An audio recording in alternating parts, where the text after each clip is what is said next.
राष्ट्रवादी काँग्रेस पक्षाचा राष्ट्रवादी काँग्रेस पक्षाचा एकच वादा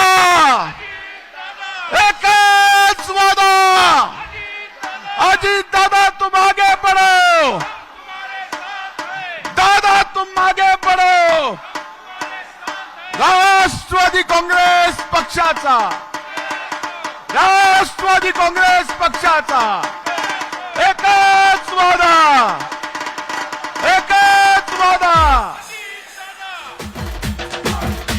आदरणीय दादांना विनंती करतो की आपण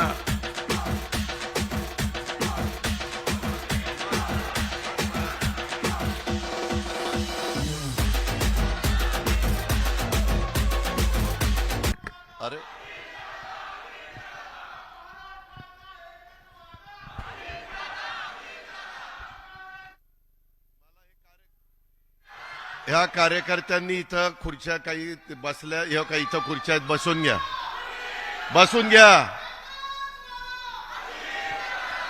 बाद झालं, इलेक्शनला ठेवा जरा जोर। आपल्या पक्षाचे प्रांताध्यक्ष सुनील तटकरेजी, राष्ट्रीय महासचिव ब्रिजमोहन श्रीवास्तवजी, राष्ट्रीय दुसरे महासचिव आमचे केरळचे NA मोहम्मद कुट्टीजी, ईशान्य भारताचे जबाबदारी ज्यांच्यावर आहे ते निरीक्षक संजय प्रजापतीजी, नागालँडला मधल्या काळामध्ये 7 आमदार आपल्या पक्षाचे निवडून आले, तिथले प्रदेशाध्यक्ष वनथांगो ओडिओ, राष्ट्रीय महासचिव सुबोध मोहितेजी, मंत्रिमंडळातील माझे सहकारी दिलीपराव वसे पाटील, धनंजय मुंडे, धर्मबाबा आत्राम, अनिल पाटील, संजय बनसोडे, आदिती तटकरे, महिलांच्या प्रमुख रुपाली चाकणकर, सूरज चव्हाण, युवकांचे प्रमुख, प्रदेश कार्यालयातले आमचे शिवाजीराव गर्जे, लतीफ तांबोळी, संजय बोरगे, ज्यांनी या 2 दिवसाच्या अधिवेशनामध्ये अतिशय चांगल्या प्रकारे सुनील तटकरेजींच्या नेतृत्वाखाली, मार्गदर्शनाखाली असंख्य सहकाऱ्यांना बरोबर घेऊन उत्तम अशा प्रकारचं काम केलं। आपल्या राष्ट्रवादी काँग्रेस पक्षाचं नंबर 1चं कार्यालय माझ्या कर्जत शहराच्या परिसरामध्ये ज्यांनी उभं केलं, त्यांच्या सर्व सहकारी सुधाकर घारे आणि त्यांची सर्व टीम, उपस्थित सर्व सन्माननीय आमदार, माजी खासदार, जिल्हाध्यक्ष, शहराध्यक्ष, सर्व सेल, अनेक सेल आहेत आपले, त्या सर्व सेलचे प्रमुख पदाधिकारी, पत्रकार मित्र, जर कोणाचं नाव राहिलेलं असेल तर कृपया त्यांनी नाराज राहू नये। ते सर्व माझे सहकारी बंधू भगिनींनो, माझ्या तरुण मित्रांनो, खरं तर 2 दिवसाचं अधिवेशन, मला बरेच दिवस सुनील तटकरेजी सांगत होते की दादा, रायगडला मी एक चांगल्या प्रकारचं अधिवेशन घेऊ इच्छितो आणि त्याला तुम्ही सगळ्यांनी वेळ दिला पाहिजे। गेले 2 दिवस आपल्या राष्ट्रवादी काँग्रेस पक्षाच्या पदाधिकाऱ्यांचं एक विचार शिबिर, निर्धार नवपर्वाचा वैचारिक मंथन, घड्याळ तेच वेळ नवी, हे होत असताना तुम्ही सगळ्यांनी, माझ्या महाराष्ट्रातल्या 36 जिल्ह्यातल्या माझ्या सहकाऱ्यांनी, माझ्या वडीलधाऱ्यांनी, माझ्या आया बहिणींनी, माझ्या मुलींनी, माझ्या त्या ठिकाणी सर्व जीवाभावाच्या कार्यकर्त्यांनी जो भाग घेतला त्याबद्दल मी प्रथमतः तुम्हा सर्वांचं मनापासून अभिनंदन करतो। आणि खरोखरीच अतिशय चांगली व्यवस्था झाली। काहींनी तर नवीन जो एरिया आला तिथं त्यांना पहिल्याच दिवशी उद्घाटन केल्यासारखं त्यांना त्या रूम देण्यात आल्या, परंतु अलीकडच्या काळामध्ये जरा नवीन प्रकारचे कॉक आहेत, ते असेच उघडायचे का तसे उघडायचे का असे उघडायचे माहिती नसल्यामुळे गरम पाणी काहींना मिळालं नाही। मित्रांनो, गमतीचा भाग जाऊ द्या, पण एकंदरीत सगळ्यांचं समाधान झालं। मगाशी भुजबळ साहेब पण म्हणले की असंच मुंबईपासून जवळ आहे, तटकरे साहेब खंबीर आहेत आणि त्याच्यामुळं मधून असून अशा प्रकारची शिबिरं इथं झाली तर काय हरकत नाही. मित्रांनो, एक गोष्ट मी महाराष्ट्रातल्या कार्यकर्त्यांना सांगू इच्छितो की हे शिबिर 400 ते 500 लोकांशी मर्यादित असल्यामुळं अनेक कार्यकर्त्यांना मनात इच्छा असताना पण आम्हाला अनेकांना, आमदारांना, मंत्र्यांना, पदाधिकाऱ्यांना की आम्हाला यायचंय, आम्ही पक्षाच्या करता काम करतोय, आम्ही जीवाचं रान करतोय, आम्हाला का बोलवत नाही. कदाचित इथं बसणाऱ्यांच्या पेक्षा अधिक ताकदीचे कार्यकर्ते त्यांना तिथं येता आलं नाही. परवाचंच उदाहरण सांगतो. विलास काल मला भेटला, त्याने सांगितलं नाना काटेला आणि संजोगला बोलवलं नाही. आम्ही ताबडतोब त्या ठिकाणी सांगितलं, कारण शेवटी संख्येला मर्यादा होत्या. अनेक मराठवाडा, विदर्भ, उत्तर महाराष्ट्र, पश्चिम महाराष्ट्र, कोकण या भागातल्या माझ्या सहकार्याला, माझ्या मुंबईतल्या सहकाऱ्यांना यायचं होतं. आमची पण इच्छा होती. शेवटी कार्यकर्ते असले तर संघटना मजबूत होत असते. कार्यकर्ता संघटनेचा कणा असतो आणि त्याच्यामुळे संघटना वाढत असते. आज जरी आपण मर्यादित सहकाऱ्यांच्या उपस्थितीमध्ये हे शिबिर घेतलेलं असलं तर पुढेही आपल्याला दिवस तसे कमीच आहेत. कारण माझा अंदाज आहे, मी काही ज्योतिषी नाही, की मार्चच्या पहिल्या आठवड्यामध्ये लोकसभेची आचारसंहिता लागण्याची शक्यता आहे. मागचं जर रेकॉर्ड बघितलं 2014, 2019, 2009, 2004 तर साधारण त्या काळामध्येच लागलेलं आहे. उद्याच्या 7 तारखेपासून आपलं अधिवेशन आहे. नागपूरला पुरवणी मागण्या आम्ही सादर करू. सभागृह त्या मंजूर करेल. परंतु यंदा मला अर्थसंकल्प सादर करता येणार नाही. साधारण फेब्रुवारीला वोट अँड अकाउंट इथं 2 माजी अर्थमंत्री आहेत, दिलीप वळसे पाटील आणि सुनील तटकरे. त्यांना माहिती आहे की तसं करावं लागतं आणि साधारण एप्रिल, मे, जून 2-3 महिन्याचा खर्च मी त्याच्यातनं एकनाथराव शिंदे, देवेंद्र फडणवीस या सगळ्यांच्या नेतृत्वाखाली आपण तो मंजूर करून घेऊ. आणि मग पार्लमेंटची निवडणूक झाल्यानंतर, नवीन सरकार तिथं अस्तित्वात आल्यानंतर आपले एनडीएचे तिसऱ्यांदा ह्या देशाचे पंतप्रधान हे नरेंद्र मोदी साहेब व्हावेत ही आपल्या सगळ्यांची मनापासूनची इच्छा आहे, धारणा आहे. आणि तशा पद्धतीनं आपल्याला सगळ्यांना काम करायचंय. जास्तीत जास्त खासदार 48 पैकी महाराष्ट्रातनं आपल्या एनडीएच्या विचाराचे निवडून आणण्याच्या करता माझ्या राष्ट्रवादी काँग्रेस पक्षाच्या माझ्या सहित सगळ्यांना तिथं प्रयत्नाची शिकस्त करावी लागणार आहे. त्याच्यामध्ये आचारसंहिता सुरू झाली, बाकीच्या गोष्टी होतील. आपल्याला तर आपल्याकडे असणाऱ्या आता 4 जागा, बारामती, शिरूर, सातारा आणि रायगड, ह्या तर आपण लढवणारच आहोत. परंतु त्याच्याच बरोबर इतर पण काही जागा ज्या उभाठा म्हणजे उद्धव बाळासाहेब ठाकरे यांच्या शिवसेनेकडे आहेत, त्याच्यात पण राष्ट्रवादी काँग्रेस पक्षाची ताकद जिथं असेल तिथं भाजप आणि शिंदे साहेबांशी चर्चा करून आपल्याला सीटांचा वाटप त्या ठिकाणी करायचंय. पेपरला बातम्या येतील, मीडियामध्ये बातम्या येतील, लगेच त्याच्यावर तुम्ही विश्वास ठेवून अरे बाबा हे काय चाललंय. अजून आमची अमित शहा साहेब असतील, त्याच्यामध्ये देवेंद्रजी असतील, चंद्रशेखर बावनकुळे असतील किंवा एकनाथराव शिंदे असतील, त्याच्यामध्ये थोडीशी प्राथमिक चर्चा झाली. परंतु आपण ह्या 5 राज्यांच्या सध्या निवडणुका चालू आहेत, त्याच्यानंतर आपण बसूया अशा पद्धतीनं आम्हा लोकांचं ठरलेलं आहे. आणि त्याच्यात इलेक्टिव्ह मेरिट पाहून, त्या भागामध्ये त्या कार्यकर्त्याचं काम पाहून आपण आपली सगळी ताकद एनडीएच्या सगळे घटक पक्षांना बरोबर घेऊन महाराष्ट्रामध्ये चाद्यापासून बांद्यापर्यंत ह्या लोकसभेच्या निवडणुकीचं काम करायचंय. ती पहिली नांदी आहे. हे करत असताना फार कमी काळ असल्यामुळं आपल्याला वेगवेगळे बरीच कामं आहेत.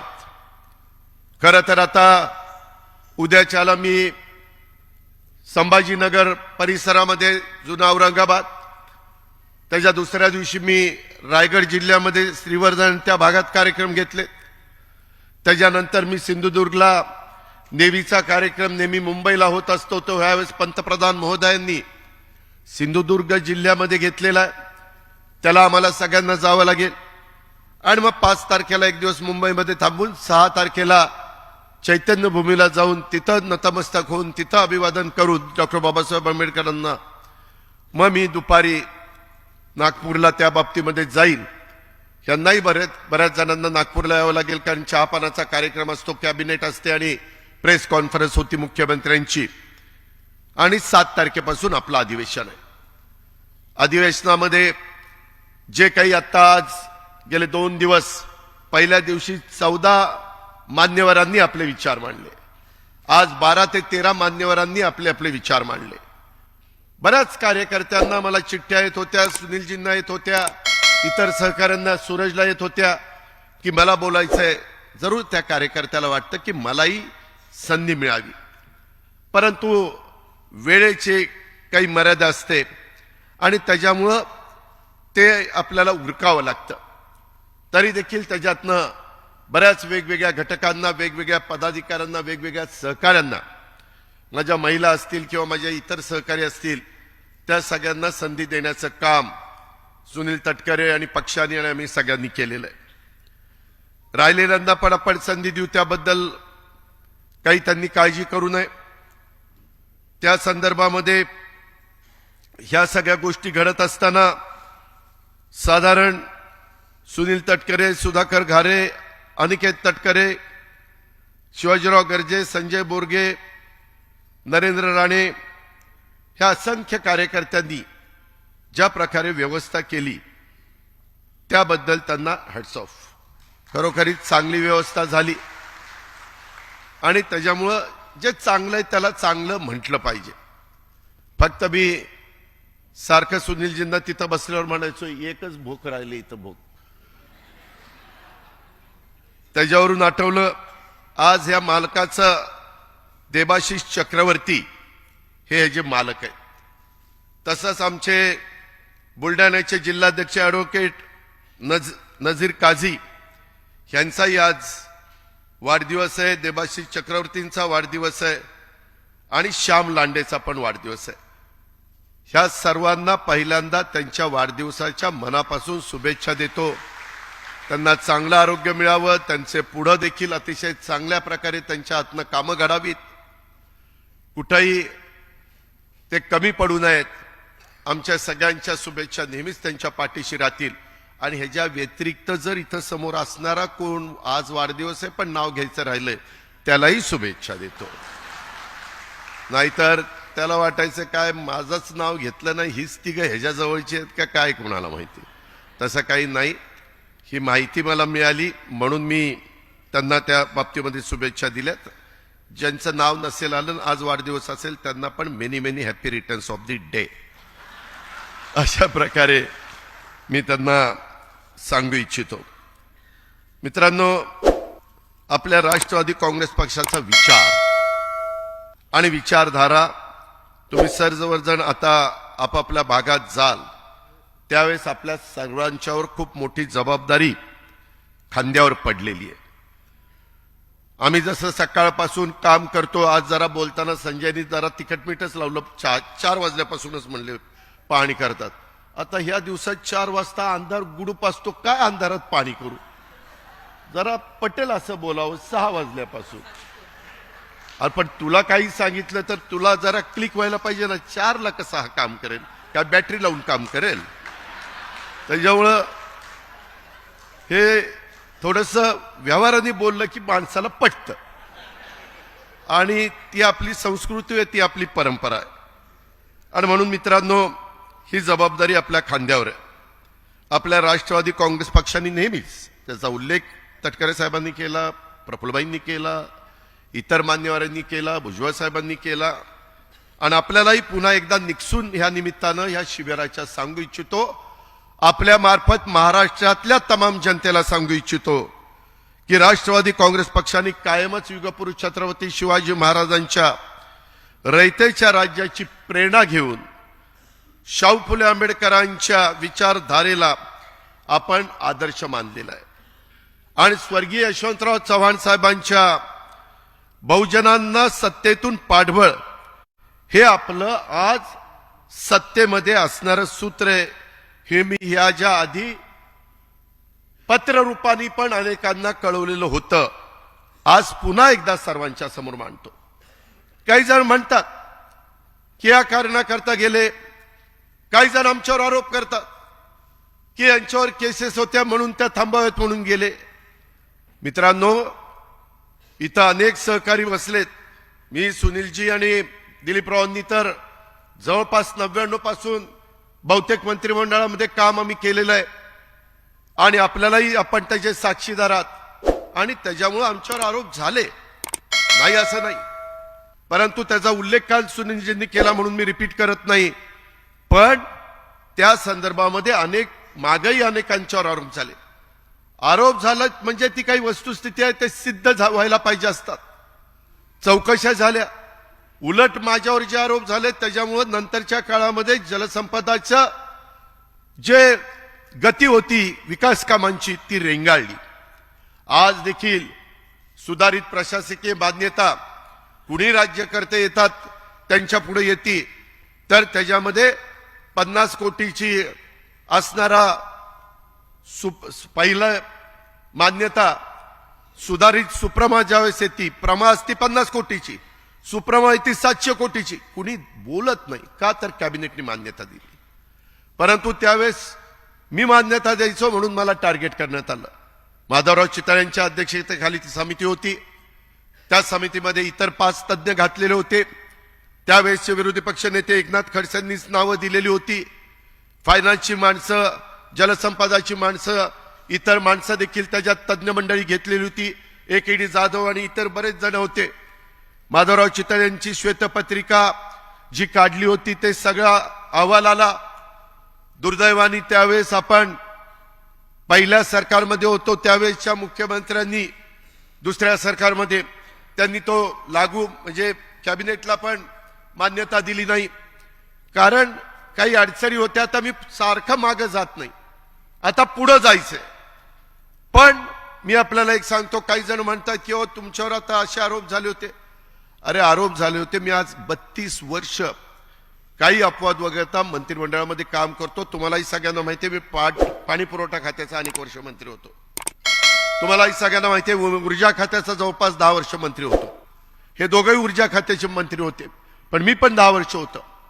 तुम्हाला आठवत असेल मी 2012 राज्याला त्याच्यामध्ये जे सातत्याने भारनियमन होतं त्याच्यातनं मुक्त करणार असं सांगितलेलं होतं आणि आम्ही भारनियमनातनं महाराष्ट्राला मुक्त केलेलं होतं. आम्ही कमिटमेंट पाळतो, आम्ही बोललो तसं वागतो आणि करतो आणि त्या पद्धतीनं ते सगळं झालं. एवढी सगळी डिपार्टमेंट बघितली. आज जवळपास 6-7 वर्ष सुरुवातीपासून मोजली तर माझ्याकडे अर्थ विभाग आहे. आज जवळपास 6 लाख कोटीचं बजेट हे अर्थ विभाग आणि प्लॅनिंग कडे त्या बाबतीमध्ये जबाबदारी असते. कधी कुठेही मी अनेक वर्ष माझ्या पुण्यातले अनेक माझे सहकारी अतुल असेल, चेतन असेल, सुनील असेल, बरेच जण आहेत, सगळे आमदार इथं बसलेत. मी कधीही डीपीसीच्या संदर्भामध्ये कुणी माझ्यावर कसलाही वेडावाकडा आरोप करू शकत नाही. कुठल्याही डिपार्टमेंटच्या बाबतीत माझ्याकडे तर जीएसटी डिपार्टमेंट इतकं महत्वाचं आहे मित्रांनो. 2 लाख कोटी रुपयाच्या पर्यंत त्याचा टॅक्स गोळा होतो. काही दिवसाकरता मध्ये एक्साइज पण होतं. पण करायचं तर स्वच्छ भूमिकेतनं काम करायचं. इथं इतके आमदार बसलेत, प्रकाशराव बरेच, मी सगळ्यांची नावं राजेजी वगैरे इंद्रनील सगळ्यांची घेत नाही, पण त्यांना विचारा. ज्यावेळेस मी एखादी गोष्ट मंजूर करून देतो त्यावेळेस फार स्पष्ट भूमिका माझी त्या ठिकाणी असते. आत्ताही एक काम मला नवघरेंनी सांगितलं, त्याच्यामध्ये राजूंनी सांगितल्यानंतर मी ताबडतोब फोन लावला. सुनील तटकरेंना विचारा. त्या व्यक्तीचा, पालकमंत्र्याचा मला 1 तासाने फोन आला की दादा मंजुरी दिली. शेवटी काम व्हावं कार्यकर्त्याला दुसरं काय पाहिजे असतं? आपण ज्या भागाचं प्रतिनिधित्व करतो तिथं विकास कामं व्हावी हीच त्याची भावना असते. याच्यापेक्षा जास्त वेगळी भावना त्याची काय असते? आणि त्याच्यामुळं ह्या सगळ्या गोष्टी पार पाडत असतानाच आपण काम त्या ठिकाणी करत होतो. मित्रांनो, आज अनेकांनी म्हणजे मी वेगवेगळ्या लोकांची सकाळपासून भाषणं फार बारकाईनं ऐकत होतो. त्याच्यामध्ये आज भाषण केलेले राजेश्वर चव्हाण, मला त्याचं ह्याचंही भाषण आठवतंय. यशवंतराव चव्हाण प्रतिष्ठानला त्याने भाषण केलं होतं. आज पण मी फार बारकाईनं ऐकत होतो. सगळ्यांनी चांगले विचार, चांगली मतं मांडली. वेळ कमी होता, परंतु कमी वेळेचं लक्षामध्ये घेऊन युसुफ पुंजानी असेल, आमच्या सुरेखाताई असतील, आमच्या आदिल फरास, अभिजित, आपल्या रवींद्र पगार, आनंद परांजपे, राजलक्ष्मीताई, सगळ्यांनी आपली मतं संजयनी तिथं मांडण्याचा प्रयत्न केला. मी त्याच्या संदर्भात एवढंच सांगेन की मला सगळ्या मंत्र्यांना आज थोडीशी तब्येत बरी नसल्यामुळे भुजबळ साहेब गेले, परंतु मुश्रीफ साहेब आज 2 दिवस हे चालू आहे तिथं इलेक्शन, त्याच्यामुळं साखर कारखान्याच्या इलेक्शनमुळे ते येऊ शकले नाही. त्यांनी पहिलंच मला सुनीलजींना बाकीच्यांच्या कानावर घातलेलं होतं. पण यामध्ये एक गोष्ट त्याची पटलेली आहे. मी पण अनेकदा मंत्रालयामध्ये असतो, त्यावेळेस माझ्या इथं मंत्री असले की पहिली त्यांना एंट्री असते की तो डायरेक्ट येतो. ते शेवटी त्यांच्याही मतात ऑफिसला लोक असतात, त्याच्यावर त्यांना लवकर मोकळं करणं मला योग्य वाटतं. त्याच्यानंतर खासदार आमदार आले तरी देखील आपण त्यांना प्राधान्याने घेण्याचा प्रयत्न करतो. गरज जरा जास्त असते, पण आपण प्रयत्न करत असतो. आता इथून पुढं माझ्या ऑफिसनी लक्षात ठेवायचंय विकास, आणि इथं डिक्ले आहे की जसं मंत्र्याला नंबर 1चं प्राधान्य, नंबर 2चं प्राधान्य खासदार आमदारांना आहे, तसं नंबर 3चं प्राधान्य राष्ट्रवादी काँग्रेस पक्षाच्या जिल्हा अध्यक्षांना तिथं राहील.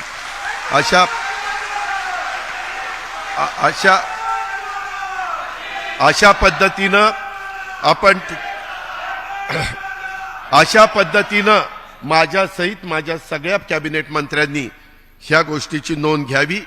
शेवटी आपण आपल्या जिल्हाध्यक्षाला मान सन्मान प्रतिष्ठा दिली तर त्याला त्या शहरामध्ये त्या जिल्ह्यामध्ये महत्त्व प्राप्त होईल. पण म्हणून राजेश्वर सारखंच रोजच काहीतरी काम आणायचं नाही, म्हणजे ते पण जरा मर्यादितच. शेवटी मिळालेल्या संधीचा उपयोग, आपण म्हणतो ना, मिळालेल्या संधीचं सोनं झालं पाहिजे. अशा पद्धतीनं आपण त्या बाबतीमध्ये जाऊ. इतर पण सुनीलजींनी पण नोंद घेतली, मी पण नोंद घेतली, मी काही नोट पण करून घेतलेल्या आहेत. त्याच्यामध्ये तुमच्या ज्या विधायक सूचना आहेत, तुमचे जे खरोखरीच त्याची अंमलबजावणी केल्यानंतर अधिक आपली संघटना, आपला पक्ष, आपली उद्याची वाटचाल, आपल्या लोकांच्या मनातला विश्वास हा दृढ होईल, त्या गोष्टीला प्राधान्य देण्याच्या दृष्टिकोनातनं आम्ही सगळेच जण लक्ष देऊ, ह्याबद्दल काळजी करू नका. आज इतर पण काही कार्यक्रम इथं झाले.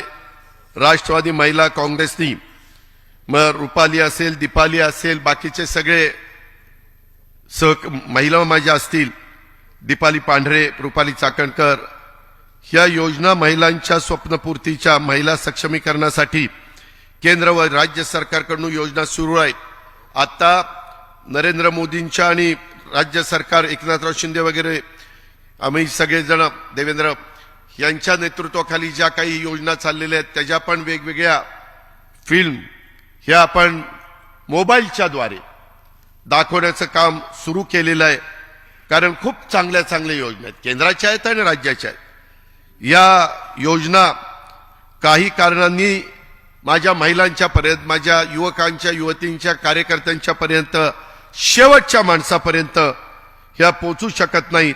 त्यामुळे राष्ट्रवादी महिला काँग्रेस पार्टीकडनं योजना आणि व्यवसायासाठी प्रोजेक्ट रिपोर्ट, सबसिडी आणि इतर बाबी सोप्या भाषेत समजावून सांगण्याच्या करता लवकरच एक टोल फ्री नंबर तुम्हाला देण्यात येईल.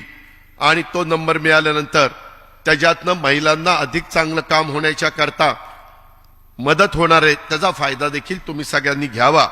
अशी माझी तुम्हाला सगळ्यांना विनंती आहे। राष्ट्रवादी युवती काँग्रेस, अजित पर्व, युवा सर्व, देऊ उभारी घेऊ भरारी, युवती आमची कारभारी, धडाडी पथक, आम्ही कटिबद्ध आहोत समाजाचे प्रश्न सोडवण्यासाठी। आमची सायली दळवी असेल, सोनाली गाडे असेल, अमिलाशा रोकडे असेल, ह्या सगळ्या आमच्या मुलींनी हे युवतींनी मिळून हे नवीन अभियान केलेलं आहे आणि यांना मार्गदर्शन करण्याचं काम आदिती करत असते। मला ह्या निमित्तानं शिबिराच्या आदितीला सांगायचं आहे की आदिती, तुझ्यावर जबाबदारी आहे, त्याच्यामध्ये कमी काळामध्ये आपल्याला बरीच कामं करायची आहेत। मला असं वाटतं राष्ट्रवादी युवतीमध्ये जरा समन्वय साधण्याची गरज आहे। थोडंसं वाद आहेत असं म्हणता येणार नाही, मतभेद आहेत, काही वेगळी मतं आहेत, काही वेगळी मतं आहेत, त्यांना एकत्र घेऊन बसण्याची काम करण्याची गरज आहे। आदिती, तू त्याच्यात पुढाकार घे। सध्या युवती प्रदेशची प्रभारी अध्यक्ष म्हणून त्याच्यामध्ये जबाबदारी, म्हणजे तिथं बाकीचे काम करतील परंतु त्यांना मार्गदर्शन करण्याचं काम आणि त्यांना एकसंघ ठेवण्याचं काम, त्यामध्ये मुलींना एकदम तरुणपणी आपण काय केलं पाहिजे, कसं केलं पाहिजे, त्याच्या संदर्भातलं थोडंसं गाईडलाईन मिळाली तर त्याचा फायदा जास्त चांगला होणार आहे आणि त्याकरता आजच्या शिबिराच्या निमित्तानं ती जबाबदारी आपण आदिती तटकरे यांच्यावर त्या बाबतीमध्ये देऊ आणि त्या पद्धतीनं युवतींच्या बाबतीमध्ये आणि महिलांच्या बाबतीमध्ये देखील आज संपूर्ण मंत्रिमंडळामध्ये तू महिलांचं एकटी प्रतिनिधित्व करते, म्हणजे ही वस्तुस्थिती आहे आणि त्याच्यामुळं तुझ्यावर त्या खात्याची पण जबाबदारी आहे। त्याच्यामध्ये इतर पण बालकं पण आलेत, बाकीचे पण आलेत आणि तुला बजेट पण त्या मानाने चांगलं असतं। काही कमी पडत असेल तर सांगा, शेवटी आपली मुलं, आपल्या महिला यांना कुठेही पैशाची कमतरता, निधीची कमतरता पडता कामा नये आणि तशा पद्धतीचं काम अर्थमंत्री म्हणून माझ्याकडनं होईल, त्याला निश्चितपणे पाठबळ देण्याचं काम राज्याचे मुख्यमंत्री आणि उपमुख्यमंत्री करतील याबद्दल माझ्या मनामध्ये तीळ मात्र शंका नाही। ही पण बाब आपण सगळ्यांनी ध्यानामध्ये घेतली पाहिजे। त्याचबरोबर आपण वैद्यकीय मदत कक्ष आणि गड किल्ले संवर्धन सेल हे दोन्ही नवीन सेल सुरू केलेले आहेत। वैद्यकीय कक्षातून गोरगरीबांना, आर्थिक दुर्बल घटकातील गरजू आणि रुग्णांना मदत आणि मार्गदर्शन केले जातं। सर्व शस्त्रक्रिया, हृदयरोग संबंधित कर्करोग, जन्मता कर्णबधीर, cochlear implant, kidney transplant, bone marrow transplant अशा अनेक प्रकारचे आजार असतात।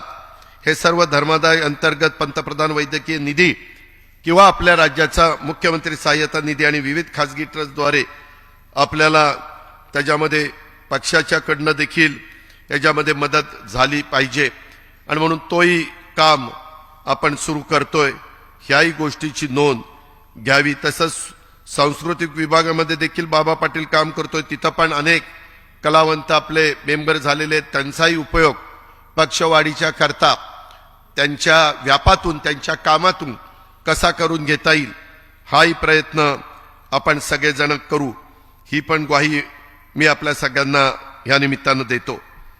जरी आपल्याकडे सध्या कोल्हापूर, पुणे, बुलढाणा, परभणी, बीड, नंदुरबार, गोंदिया हे 7 जिल्हे पालकमंत्री म्हणून असले तरी देखील परत आम्ही एकदा बसून आणखीन राहिलेल्या पण मंत्र्यांच्यावर काही जिल्ह्याची पालकमंत्र्यांची जबाबदारी टाकणार आहोत।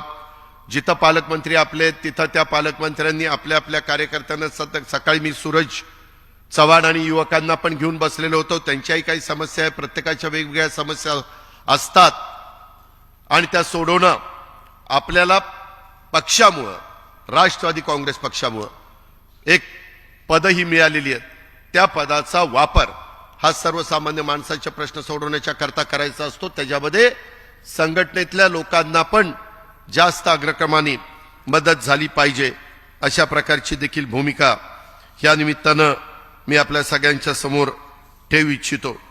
मित्रांनो, खूप काही वेगवेगळी भूमिका इथं मांडण्याचं काम झालं, खूप काही नवीन नवीन गोष्टी ह्याही आपल्याला त्या निमित्तानं कळाल्या आणि त्या कळत असताना मला पण मी अनेक वर्ष संघटनेमध्ये काम करतोय, त्यावेळेस मला देखील 2004चं जे काही प्रफुल्लबाईंनी सांगितलं ते पहिल्यांदाच कळलं.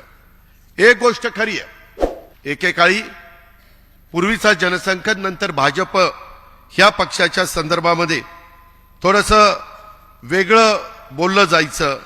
बाबा जातीयवादी आहे, ठराविकांचाच विचार करतात, आणि अशा पद्धतीनं आपण नेहमी भाजप आणि शिवसेनेपासून बऱ्यापैकी अंतर ठेवून काम करत होतो.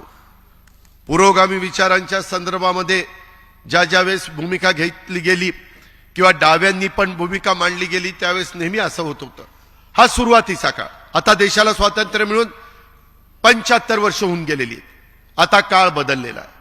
काळानुरूप साधारण लोकांच्या काय भावना आहे, काय कल्पना आहे, काय अपेक्षा आहे, काय त्यांची पूर्तता केली पाहिजे, हा प्रयत्न तर सगळेच करतात. वाजपेयी साहेब ज्यावेळेस पंतप्रधान झाले, अटल बिहारी वाजपेयी साहेब, त्यावेळेस एनडीएचे ते प्रमुख होते. अनेक पक्ष त्या त्यांच्याबरोबर काम करत होते. परंतु तेव्हापासून अनेकांनी, ज्याचा उल्लेख मगाशी भुजबळ साहेबांनी केला, अनेकांनी आज जरी ते स्वतःला सेक्युलर समजत असले तरी आपणही सेक्युलर आहोत. आपण आपली विचारधारा सोडलेली नाही, त्याचा उल्लेख सगळ्यांनी केला. मी माझ्या विशेषतः या शिबिराच्या निमित्तानं मुस्लिम बांधवांना सांगू इच्छितो, अल्पसंख्याक समाजाला सांगू इच्छितो की मागं देखील शिवसेनेला अल्पसंख्याक समाज फार दूरचा मानायचा. मला चांगलं माहिती, कारण आम्ही आज राजकारणात नाहीये. परंतु नंतर 2.5 वर्ष आम्हीच उद्धव ठाकरे साहेबांच्या नेतृत्वाखाली काम करत असताना आपण सरकारमध्ये निर्णय घेत होतो. त्यावेळेस 100% आपण म्हणू की पूर्व दिशा होत नाही, एका पक्षाचं सरकार आल्यानंतर होऊ शकतं. परंतु अशा वेळेस महायुतीचं किंवा महाआघाडीचं सरकार आलं तर कॉमन मिनिमम प्रोग्राम, किमान त्या ठिकाणी समान कार्यक्रम हे करावे लागतात. आणि त्याच्यातून ज्याच्यातनं आपल्या मित्रपक्षातून आपल्यात फार मतभेद आहेत ते प्रश्न आपण बाजूला ठेवतो, आणि बाकीच्यांना ज्याच्यातनं महाराष्ट्राच्या सर्वांगीण विकासाला अग्रक्रम दिला पाहिजे त्या गोष्टीला आपण प्राधान्य देतो. आणि तेच काम मागे 2.5 वर्ष आम्ही केलं. तेव्हाही केंद्रालाही वाटलं नव्हतं की शिवसेना, काँग्रेस, राष्ट्रवादी एकत्र येऊन सरकार करतील, पण झालं, शेवटी केलं गेलं. त्याच्यानंतरच्या काळामध्ये देखील आज आपण भाजप आणि एकनाथराव शिंदे आणि अशा तिघांचं सरकार केलेलं. शेवटी काही वेळेस काही निर्णय घ्यावे लागतात, पण विचारधारा सोडली का? शाहू फुले आंबेडकरांच्या संदर्भातलं जे काही त्यांनी त्यावेळेस मार्ग दाखवलेला आहे त्याच मार्गाने आपण पुढे चाललेलो आहे. त्याचा उल्लेख मी केलाय, भुजबळांनी केला, तटकऱ्यांनी केला, अनेकांनी केला. मी सगळ्यांची नावं इथं घेत बसत नाही, पण मला आपल्याला ही गोष्ट आवर्जून सांगायची आहे. आणि मी आज काही बोलत असताना आपला मूळच पक्ष आहे. 10 जून 1999ला ज्यावेळेस पवार साहेबांनी, संभाजींनी, तारिक अनवरांनी ह्या पक्षाची स्थापना केली आणि त्यावेळेस त्याचा मूळ ह्या पक्षाचं मोठा पाठिंबा हा महाराष्ट्रात होता. त्यावेळेसचे विरोधी पक्षनेते मधुकरराव पिचड आणि विरोधी पक्षनेते विधान परिषदेचे छगन भुजबळ यांनी त्याच्यामध्ये पुढाकार घेतलेला. पदमसिंह पाटील, विजयसिंह मोहिते पाटील, मधुकर पिचड आणि छगन भुजबळ हे प्रमुख म्हणून तिथं काम करत होते. आम्ही डोळ्यांनी बघत होतो. इथं समीर आहे का? समीर त्या ठिकाणी स्टेज करणं, बाकीच्या सगळ्या गोष्टीची तयारी करणं, ते तिथं शिवाजी पार्कला चाललेलं होतं. पाऊस पडेल का नाही, सभा होईल का नाही, लोक येतील का नाही, अशी सगळी चर्चा चाललेली होती. परंतु सगळ्यांनी जिद्दीनं रान उठवलं. त्यावेळेस तर भुजबळ साहेबांनी किणी प्रकरण म्हणू नका, काय काय त्यांनी त्यावेळेस बाळासाहेबांना कुणी असं म्हटलं नव्हतं, अशा प्रकारच्या काही गोष्टी बोलले. मी ते बोलून कारण नसताना त्या गोष्टीला उजाळा देऊ इच्छित नाही. परंतु तो काळ, त्याच्यामध्ये आम्ही नवीन होतो. मी, दिलीप वळसे पाटील, जयंत पाटील, आर पाटील, सुनील तटकरे, सगळेजण आम्ही नवीन म्हणजे पहिलीच टर्म आमच्या काही थोड्या टर्म झालेल्या होत्या. आम्हाला ज्युनियर समजलं जात होतं. आम्ही पण थोडंसं बाजूला असायचो. आणि तेव्हापासून पक्षाचे काम अनेकांनी केलं, ज्याचा उल्लेख काल करण्यात आला. त्याच्यामध्ये भुजबळ साहेब पहिले प्रांताध्यक्ष असू द्या, नंतर बबनराव पाचपुते असतील, आर पाटील असतील, अरुणभाई गुजराती असतील, त्याच्यामध्ये मधुकरराव पिचर असतील, भास्करराव जाधव असतील किंवा सुनील तटकरे असतील, आणि नंतर हे जयंत पाटील साहेब. बरं, षणमुखानंद हॉलच्या मीटिंग मध्ये मी स्वतः बोललो ना किंवा मी जरी प्रांताध्यक्ष किंवा संघटनेचा पदाधिकारी त्या काळामध्ये झालो नसलो तरी तुम्हालाही माहिती आहे, महाराष्ट्रालाही माहिती आहे की संघटनेचं काम कोण करत होतं. अनेक ठिकाणी संघटनेच्या जागा म्हणजे जिल्ह्याचे कार्यालय, जिल्ह्याचे इमारती, ह्याच्यामध्ये भुजबळ साहेबांनी नाशिकचं केलं, बबनराव पाचपुत्यांनी नगरचं केलं, परंतु बाकीच्या अनेक इमारती उभ्या करण्याचं काम हे मी आणि माझ्या इतर पण सहकाऱ्यांनी केलं. याबद्दल दुमत असण्याचं कारण नाही. शेवटी संघटना मजबूत झाली पाहिजे. आम्ही पण वेळ द्यायचो, तिथेही जनता दरबार करायचो, सगळ्या काही गोष्टी करायचो. मी त्या दिवशी सांगितलेलं होतं की मी आता विरोधी पक्ष नेते पण सोडतो, द्या माझ्यावर जबाबदारी. अशा पद्धतीची भूमिका आपण त्या बाबतीमध्ये मांडली. त्याच्यामध्ये कुठं गैर केलेलं नाही. इथं प्रकाश सोळंकी समोर बसलेले, मी जे बोलतो ना ह्याच्यातले एक अक्षर मी चुकीचं आणि खोटं बोलणार नाही. काय कारण आहे? आपला परिवार आहे, आपलं एक कुटुंब आहे, आणि त्याच्यामुळे आपण आपल्या घरामध्ये खरं बोललं पाहिजे. त्यामध्ये ज्यावेळेस मी, तुम्हाला सगळ्यांना माहिती आहे, देवेंद्र फडणवीसांच्या बरोबर सरकार केलं, त्याचा उल्लेख प्रफुल्लबाईंनी केला. आता ते पुन्हा पुन्हा काढत बसत नाही, कारण आपल्याला इतर बरेच प्रश्न आहेत.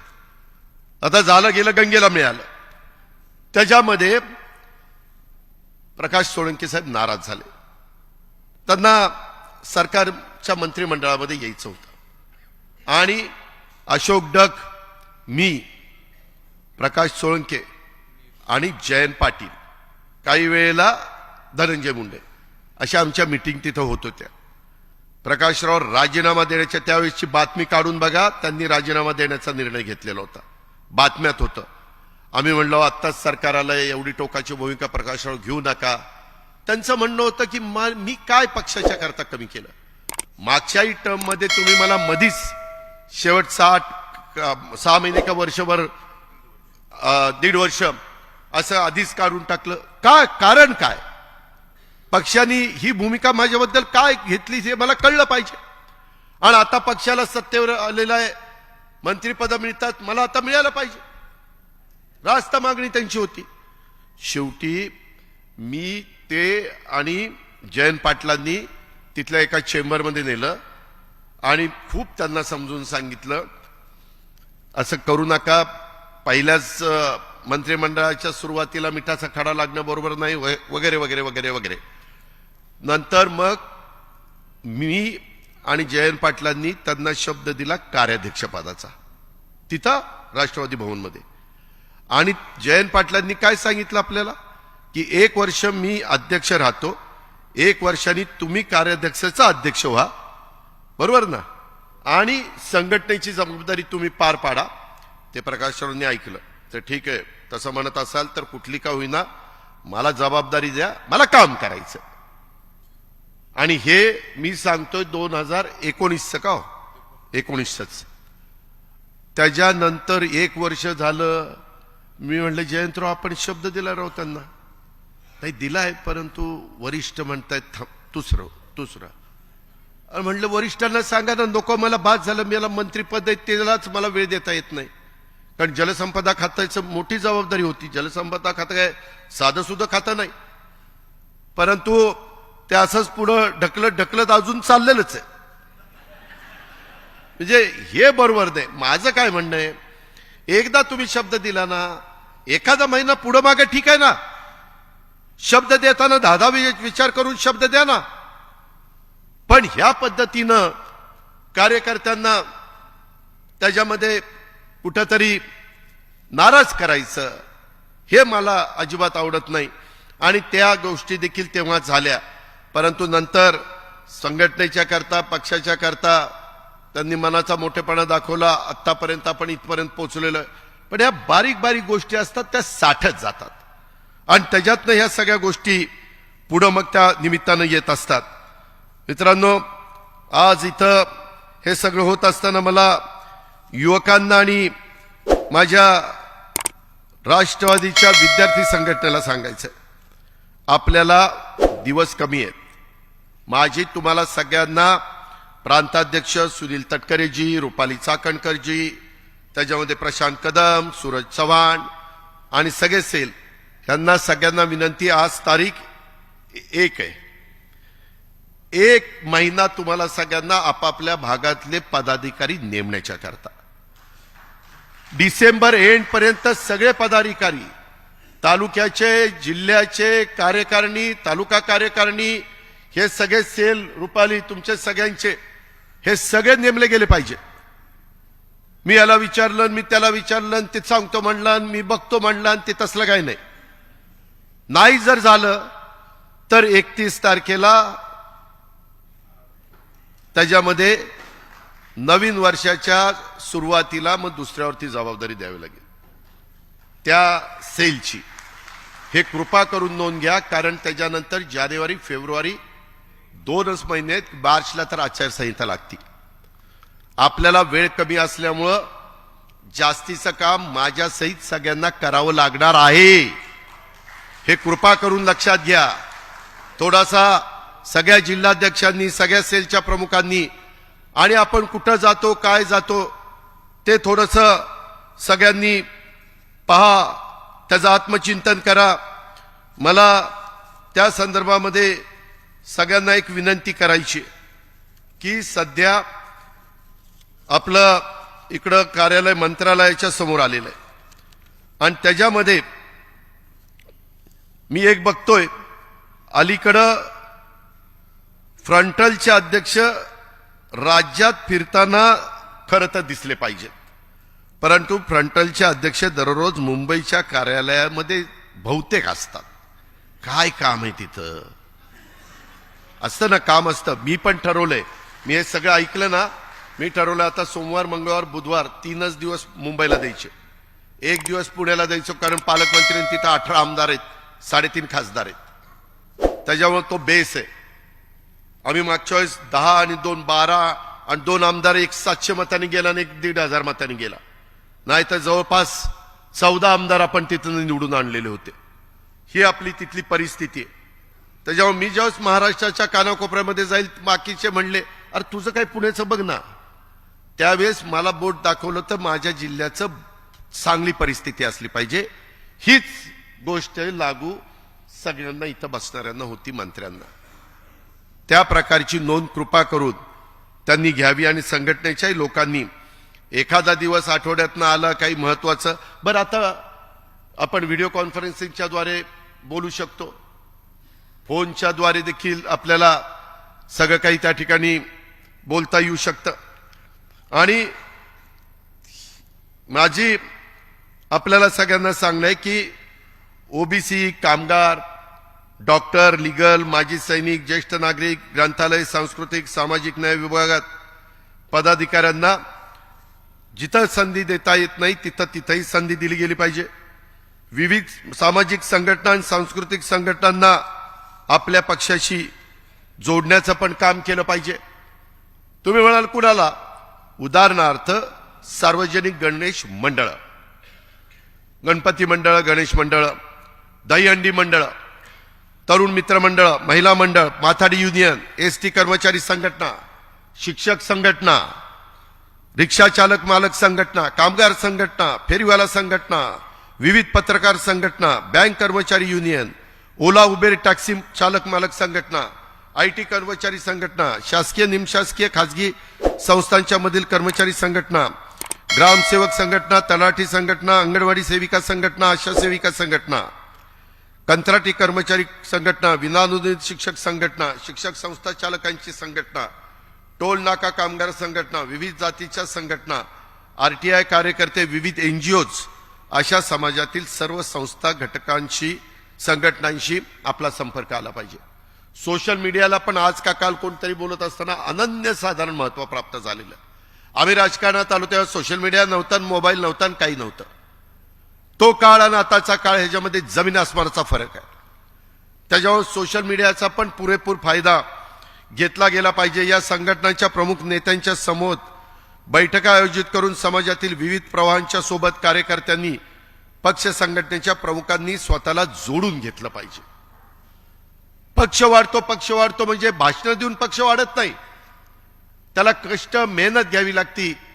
त्याच्यात मनाचा दिलदारपणा मोठेपणा दाखवावा लागतो. सगळ्या जाती धर्माला एक कृतीतनं सिद्ध करावं लागतं की बाबा हा पक्ष आमचाही विचार करतोय. साहित्य, पत्रकार, खेळाडू, कलावंत, डॉक्टर, वकील, सामाजिक कार्यकर्ते अशा समाजात प्रभाव असणाऱ्या विविध क्षेत्रातील व्यक्तींच्या सोबत देखील पदाधिकारी कार्यकर्त्यांनी समन्वय ठेवला पाहिजे. पक्षाचे प्रदेश आणि जिल्हा अध्यक्ष, तालुका अध्यक्ष कार्यालयात नियमित उपस्थित असले पाहिजे. नाहीतर कार्यालय खोलले आणि तिथं कुणी बसायला नाही असं नाही पाहिजे. कुणी ना कुणी एवढे सेल, एवढे कार्यकर्ते, एवढे पदाधिकारी वाटून घ्या ना दिवस, पण ते तिथं हजर असले पाहिजे. त्याचबरोबर पदाधिकाऱ्यांनी लोकांच्या मध्ये मिसळलं पाहिजे. दररोज लोकांना भेटलं पाहिजे. पक्षाच्या प्रदेश कार्यालयात बसून नेत्यांचे कान भरणारे काही महाभाग असतात. दादा ही लय असं करत होता, हे लयच तसं करत होता, माग तुमचं लयच वाईट बोलत होता. अरे तुला काय घेणे देणे, तू तुझं कर ना. पण हे जे काही आहे त्या महाभागांना, दरबारी प्रवृत्तीच्या कार्यालयीन पदाधिकाऱ्यांना पक्षाचे नेते कधी कधी बळी पडतात. काही काहींना हलक्या कारणाने सांगितलं ना किंवा तू फारच चांगलं काम करतो आणि बाकीचे म्हणले ना की त्याला काहीच कौतुक केलं नाही की त्यालाही वाटतं की हे आपलं कौतुक करत नाही, ह्याला दाखला दूर करा, ही ह्यालाच जवळ घ्या, आणि मग नको त्या गोष्टी त्या बाबतीमध्ये घडतात.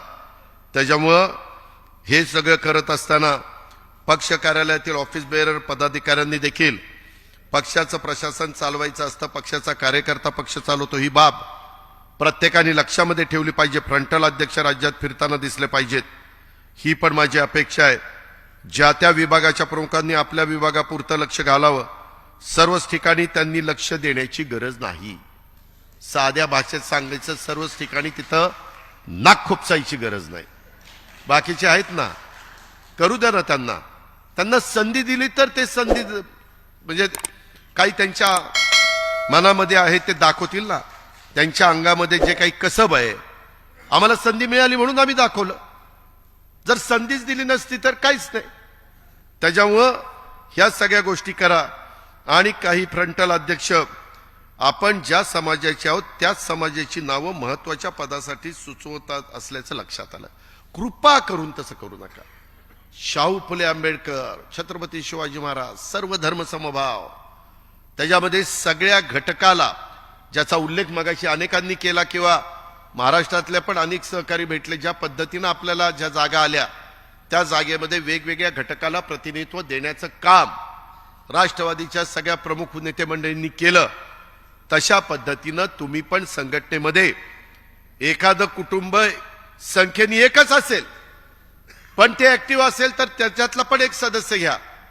तो बरंच काम त्या ठिकाणी करू शकतो. आणि ह्या पद्धतीनं आपण केलं पाहिजे. जबाबदार पदाधिकाऱ्यांनी सर्व समावेशकच असलं पाहिजे. पक्षांतर्गत जातीवाद आणि विशिष्ट हेतू ठेवून केलेलं लॉबिंग अजिबात खपवून घेतलं जाणार नाही. ह्याही गोष्टीची नोंद आपण सगळ्यांनी ह्या निमित्तानं घ्यावी. का पक्षाची संघटनात्मक रचना आणि कार्यकर्ते पदाधिकाऱ्यांच्या अडचणी, आव्हान असे अनेक प्रश्न असतात. समान किमान कार्यक्रमावर सरकारमध्ये आपण सामील झालेलो असतो. आपण कार्यकर्त्यांच्यासाठी गाव तिथं राष्ट्रवादी, घर तिथं झेंडा हा कार्यक्रम आहे. पदाधिकाऱ्यांच्यासाठी प्रभाग तिथे राष्ट्रवादी, चौक तिथे झेंडा, आणि पक्षाच्या विविध सेल आणि फ्रंटलच्या विभागावर अतिशय जबाबदारी तिथं आहे. हे पण आपण लक्षात घ्या. मित्रांनो, आपला मूळ पक्ष हा राष्ट्रवादी काँग्रेस पक्ष आहे. ते 30 तारखेला मला तिथल्या कार्यकारिणीने अध्यक्षपदाची जबाबदारी दिली आणि तेव्हापासून मी ती घेतलेली आहे आणि काम करतोय. कोर्ट कचेऱ्या वगैरे ते चालू आहेत, त्याच्यामध्ये तुम्ही लक्ष देऊ नका. लक्ष देणारे लक्ष देतील. तुम्ही तुमचं काम करा, नाहीतर ती चिन्ह मिळेल का रे आपल्याला? आणि काय रे होईल नंतर? मग आपल्याला मिळालं तर ते काय घेतील? अरे काय घेणे देणे तुझं तू बघ ना, तुझं तू बघ ना. आपलं आपल्याला काम करा ना. पण भावकी आपल्याला जळगावमधनं बऱ्याच लोकांना निवडून आणायचंय, जोर ठेवा ठेवा ठेवा. त्याच्यामध्ये मला तुम्हाला एक सांगायचंय की खरोखरीच मी कुठंतरी तुम्हाला नावमेद करतो, तुम्हाला कुठंतरी काहीतरी चुकीचं सांगतो असं समजू नका. मी फार स्पष्ट वक्ता आहे, मला छक्केपंजे करता येत नाही. जे काही ते दूध का दूध पाणी का पाणी. काही चुकलं तर आम्ही सांगू बाबा आपलं चुकलंय आणि मागं झालेलं आहे. काही शब्द आमच्याकडनं चुकीचे गेले, ते चव्हाण साहेबांच्या समाधीच्या इथं दिवसभर बसलो होतो. त्याच्या संदर्भामध्ये चुकतं माणसाचं. मी नेहमी सांगतो कार्यकर्त्याला, अरे बाबा काम करतो तीच चुकतो. उद्या ह्याच्यातल्या एखाद्याने कामच केलं तर चुकल कसा, कामच करत नाही. म्हणजे इथं बोट दाखवलं म्हणजे ते काम करत नाही असं नाही, ते लक्षात घ्या. जो काम करत नाही तो चुकतच नाही. आम्ही 100 कामं केली तर 2-4-5 चुका देवीदासची होणार ना. त्याच्यामध्ये चुकीचं काय, पण आमच्या लक्षात आणून दिलं. आमचे दिलीप मोहिते लगेच लक्षात आणून देतात, आजी तिथं असं असं झालं, लगेच मी दुरुस्त करायचा प्रयत्न करतोय. म्हणजे गमतीचा भाग जाऊ द्या, पण बाबांनो हे करावं लागतं. हे त्याच्यात आपला स्वतःचा कमीपणा काही नाही. रोज माणूस नवीन शिकण्याचा प्रयत्न करत असतो. सर्व गुण संपन्न शिकून कुणीच आईच्या पोटात जन्माला येत नाही. रोज नवीन. कधी कधी माझ्या वयाच्या पेक्षा तरुणबाण 22-25 वर्षाची युवती किंवा युवक हा जास्त बुद्धिमान असू शकतो. आपण मान्य केलं पाहिजे की ठीक आहे तो जास्त बुद्धिमान आहे, आणि एखादा सल्ला त्याला विचारायची वेळ आली तर कमीपणा वाटण्याचं कारण नाही. घ्यायचा सल्ला काय बिघडतंय. त्याच्या संदर्भामध्ये उलट आपल्या ज्ञानामध्ये भर पडते. ह्याही गोष्टीचा विचार माझ्या कार्यकर्त्यांनी, माझ्या सहकारी मित्रांनी ह्या शिबिराच्या निमित्तानं त्या ठिकाणी केला पाहिजे.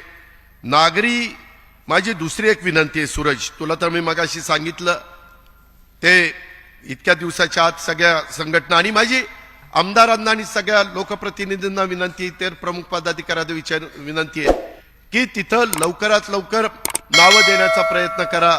जे खरोखरीच काम करतात अशांची नावं द्या. त्याच्यामध्ये उगीच द्यायचं म्हणून नाव देऊ नका. त्याने काम केलं पाहिजे. पुन्हा नाही काम केलं तर मला त्यांना काढावं लागेल, आणि ते काढण्याची नामुष्की ही माझ्याकडं. काय रे कुठं लावलं होतं, काय बाबा कुठं लावल सांगता येत नाही.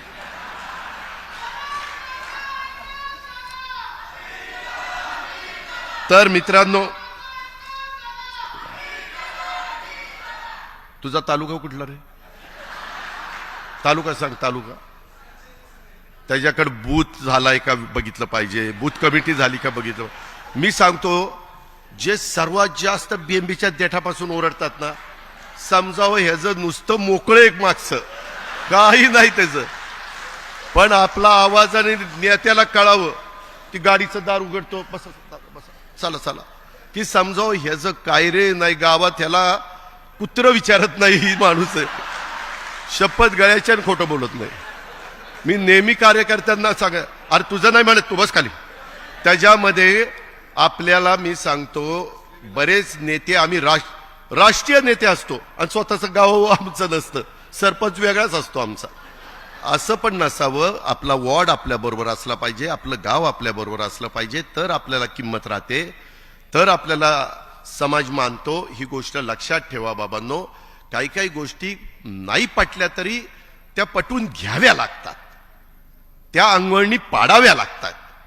आणि म्हणून माझी तुम्हाला विनंती आहे की या सगळ्याच्या बाबतीमध्ये मला प्रशांतला पण सांगायचं, प्रशांत कदमला आणि संग्राम कोतेला सांगायचंय की तू मागे युवकचा अध्यक्ष काम केलं, विद्यार्थी संघटनेचं काम केलंय, त्याच्यामध्ये उमेशने काम केलंय. त्या संदर्भामध्ये तुम्हाला अनुभव आहे. तुम्ही थोडंसं प्रशांतला गाईड करा, प्रशांतनी पण यांचा ऐका.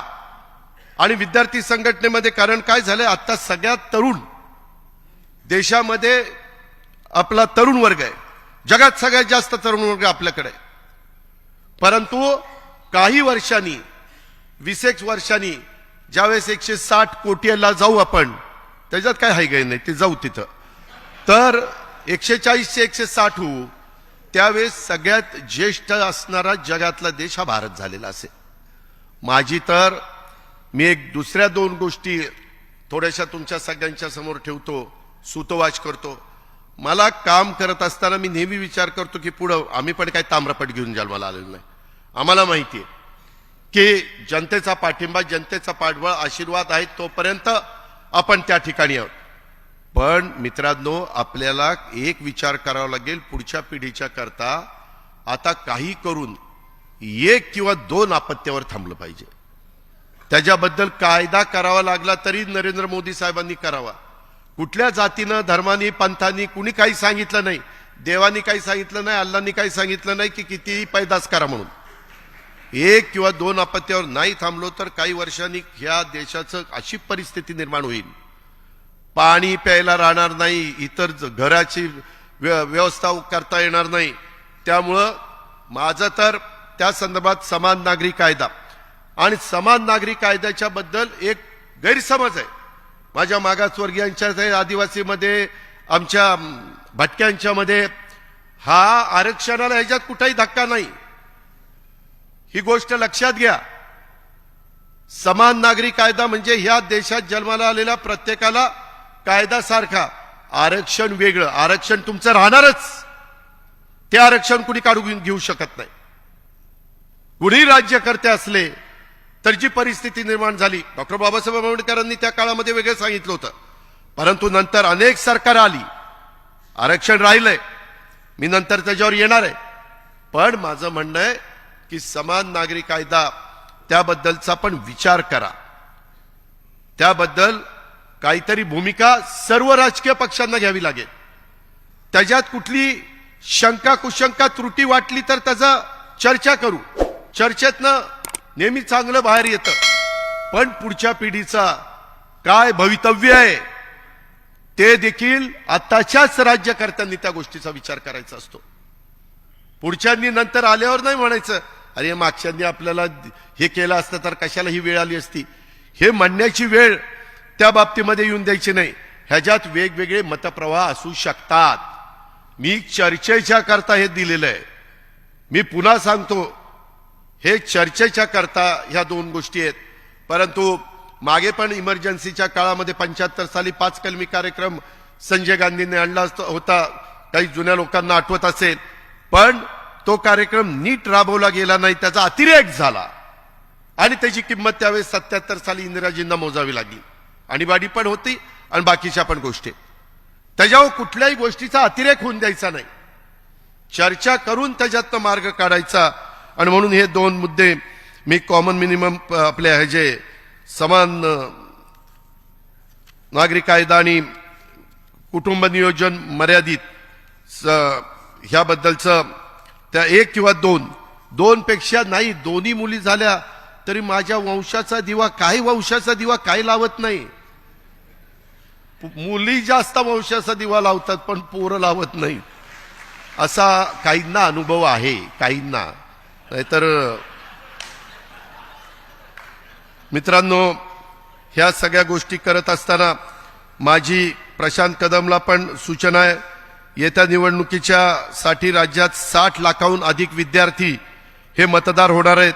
राष्ट्रवादी विद्यार्थी काँग्रेस पदाधिकाऱ्यांनी राज्यात महाविद्यालयात, विद्यापीठात विद्यार्थी संपर्क अभियान राबवलं पाहिजे. या संपर्क अभियानात माध्यमातून विद्यार्थ्यांच्या अडचणी आपण समजावून घेतल्या पाहिजे. त्यातल्या रास्त अडचणीवर शासन स्तरावर निर्णय योग्य ते दिले पाहिजेत. घेतलेले निर्णय प्रभावीपणे माझ्या विद्यार्थ्यांच्या पर्यंत पोहोचतात की नाही हेही त्या बाबतीमध्ये बघितलं पाहिजे. त्याच्यामध्ये ज्या शिष्यवृत्ती असते किंवा त्यांना बाकीच्या ज्या सवलती असतात, सुदैवाने मी अर्थमंत्री आहे, तुम्ही मला सांगा की दादा ओबीसीचे त्याच्यामध्ये शिष्यवृत्ती आली नाही, मागासवर्गीयाची आली नाही, आदिवासीची आली नाही, मी लगेच त्याच्यामध्ये लक्ष घालू शकतो. परंतु ते डीबीटी करण्याचं साधारण राज्य सरकारची भूमिका आहे, केंद्राची त्याच्याबद्दलची भूमिका वेगळी आहे. पण त्याचे पैसे त्या कामाच्या करताच उपयोगी यावेत हीच त्याच्या पाठीमागची निश्चितपणे भूमिका आहे. शहरी भागामध्ये युवा संघटना असेल, विद्यार्थी संघटना असेल, यांनी अधिक काम करण्याची गरज आहे. नागरी भागात महानगरपालिकेच्या क्षेत्रातील प्रश्न विषय त्यांनी हाती घेतले पाहिजेत, कारण 50% नागरीकरण, 50% ग्रामीण भाग अशा पद्धतीनं हे विभागणी झालेली आहे. त्याच्यावर शहरी भागातले पण प्रश्न आपल्याला कुणालाच दुर्लक्षित करून चालणार नाही. त्याच्यामध्ये आपले बहुतांशी पदाधिकारी राज्याचा दौरा करताना त्यांच्या फ्रंटल किंवा सेलचे फक्त मेळावे घ्यायला सांगतात. मेळाव्यापेक्षा सध्या आवश्यकता लोकाभिमुख उपक्रमाची आहे. विद्यार्थी दशेतच एखादा विद्यार्थी एखाद्या विचारांशी जोडला गेला तर अनेक वर्ष तो त्या विचारांवर ठाम राहतो. ह्या मुद्द्यांवर आधारित आपलं संघटन उभं राहिलं पाहिजे आणि त्याकरता मी मगाशी नावं घेतली त्या सगळ्यांनी काम करण्याची गरज आहे.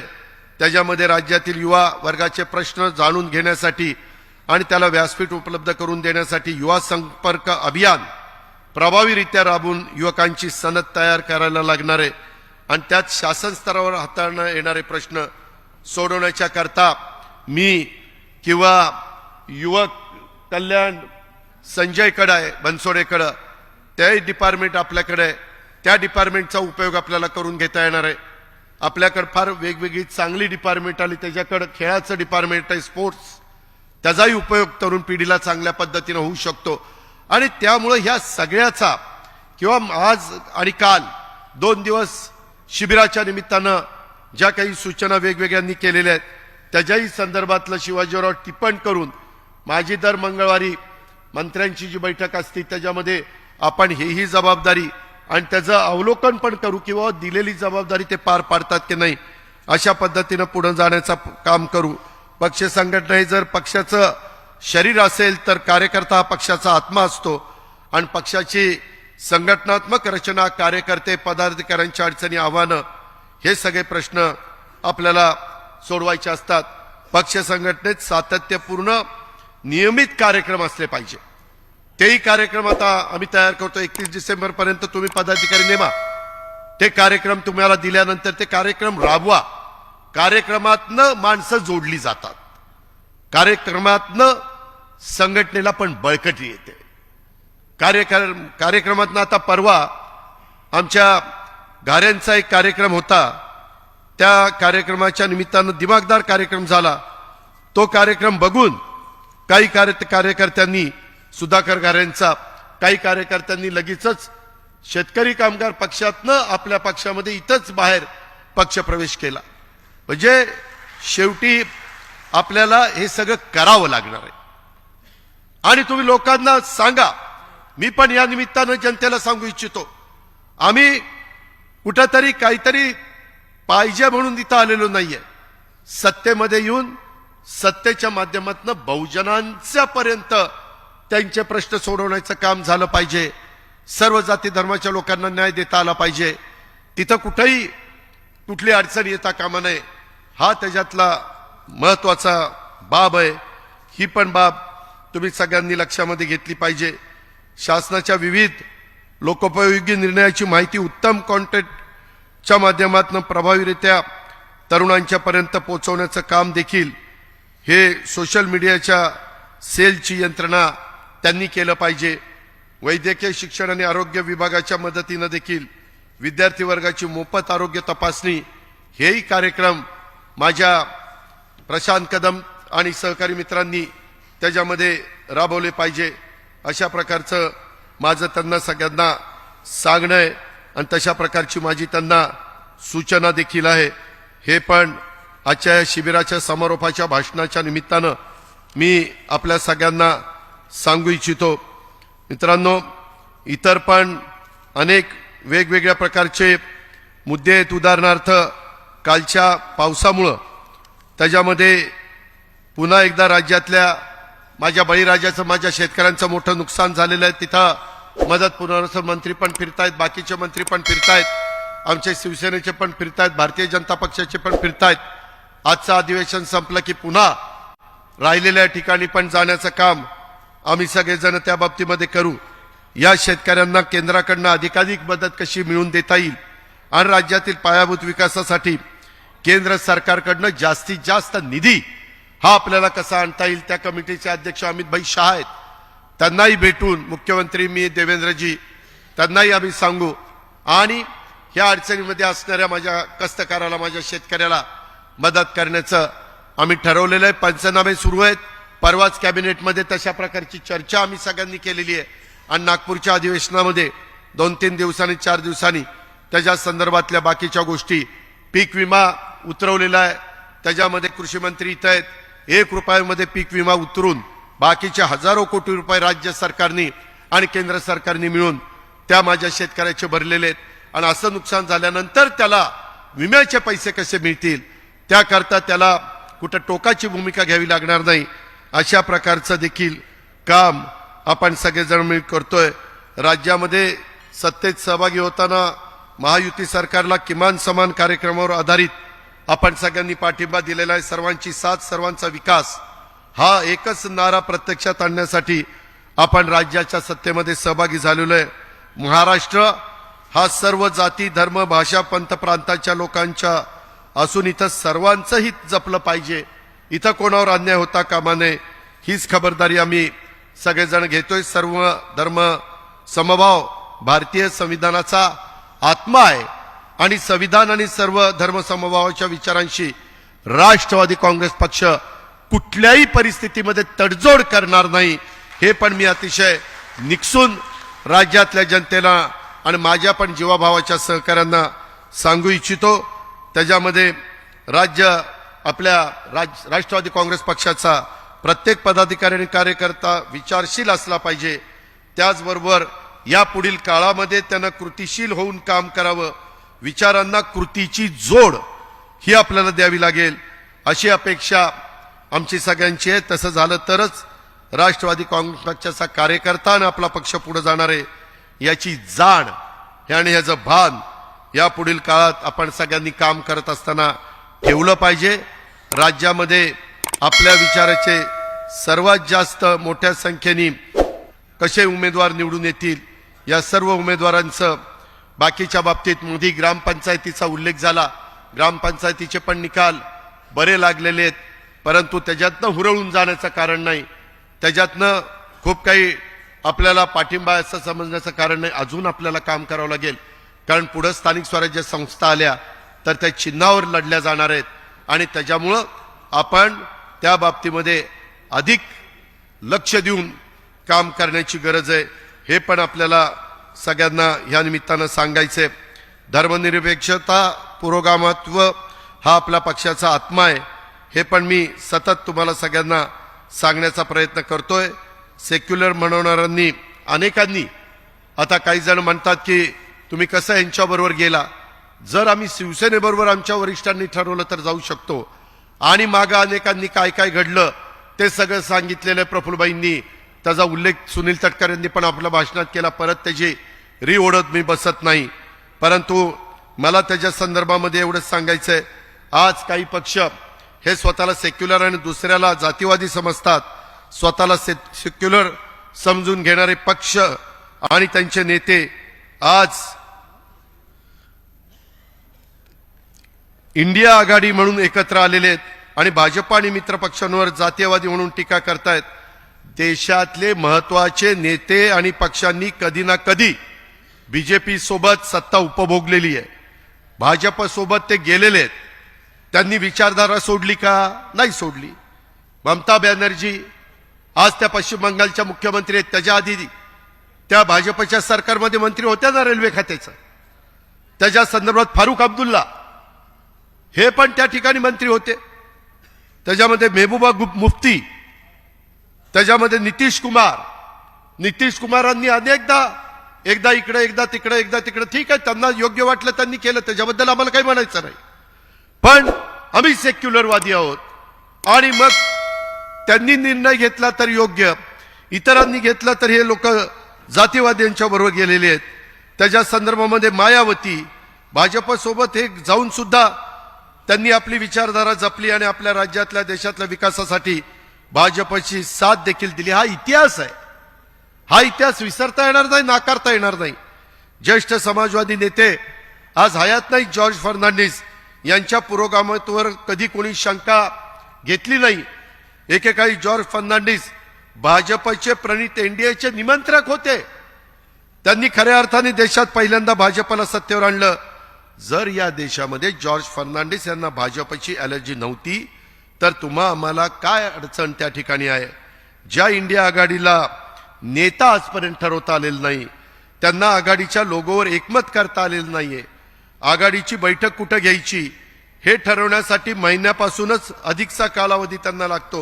अशा परिस्थितीमध्ये असताना हा देश या लोकांच्या हातात सोपवायचा का याचा विचार हा देशातल्या जनतेने केला पाहिजे. गोंधळलेलं राज्य ते विकसित राज्य अशा पद्धतीचा प्रवास त्या बाबतीमध्ये चाललेला आहे. आणि त्याच्यामुळं एकंदरीतच उद्योगधंद्यांवर, गुंतवणुकीवर, राजकीय सामाजिक परिस्थितीवर परिणाम होऊ नये म्हणून एक मजबूत सरकार, एक मजबूत नेता ज्यांनी देशाची शान जगामध्ये अनेक राष्ट्रांमध्ये वाढवण्याचं काम केलं, ज्यांनी त्या ठिकाणी G20 आपल्या देशामध्ये भरवण्याचं काम केलं, त्यावेळेस महाराष्ट्राच्या हितासाठी वरिष्ठांच्या मान्यतेने भाजपसोबत जाण्याचा निर्णय घेतलेला होता. हे पण आपल्याला प्रफुल्लभाईंनी, मी आणि अनेकांनी सांगितलेलं आहे. परंतु मुख्यमंत्री देवेंद्रजी झाले, परंतु काहींच्या दुराग्रहामुळे ते सरकार टिकलं नाही. ते सरकार कोणत्या परिस्थितीत स्थापन झालं, त्यावेळेसच्या राष्ट्रवादीच्या नेतृत्वाने आधी कोणती भूमिका घेतली होती, नंतर भूमिका कशी बदलली, हे यापूर्वी मी अनेकदा सांगितलं, पुन्हा पुन्हा मी सांगत बसत नाही. परंतु राजकारणात, समाजकारणात काम करताना दिलेला शब्द पाळणारा मी कार्यकर्ता आहे. आणि त्याच्यामुळं मी शब्दाचा पक्का माणूस असल्यामुळे प्रसंगी राजकीय नुकसान सहन करून देखील शब्द पाळण्याची माझी तयारी असते. म्हणून महाराष्ट्रात आज शब्दाचा पक्का अशी माझी काही प्रमाणात का होईना ओळख आहे, हे कुणी नाकारू शकत नाही. एकच हे आपण सगळ्यांनी लक्षामध्ये ठेवावं. महाराष्ट्र हे देशातलं क्रमांकाचं 1चं राज्य आहे. देशात अस्थिरता असेल तर काय देशाचं वाटोळं होतं हे पाकिस्तानचं उदाहरण त्या ठिकाणी घ्या. पाकिस्तानचे देशाची सारखी अवस्था कशी झालेली आहे, तिथं कधी काय होईल, तिथला पंतप्रधान सुद्धा कधी जेलमध्ये जाईल याची शाश्वती देता येत नाही. अशा परिस्थितीत देशाचा विकास होत नाही, देशात गुंतवणूक होत नाही, परदेशी गुंतवणूकदार येत नाही, उद्योजक येत नाही. प्रश्न सुटण्याच्या ऐवजी प्रश्न वाढत जातात. जे श्रीलंकेला घडलं, जे पाकिस्तानला घडतंय, केंद्रात एकमुखी भाजपची सत्ता असल्याने जगाच्या भारताकडे पाहण्याचा दृष्टिकोन बदललेला आहे. नरेंद्र मोदी यांच्यासारखं विकासाचा दृष्टिकोन असणारं नेतृत्व मिळाल्यानंतर भारताला जागतिक मान्यता मिळालेली आहे.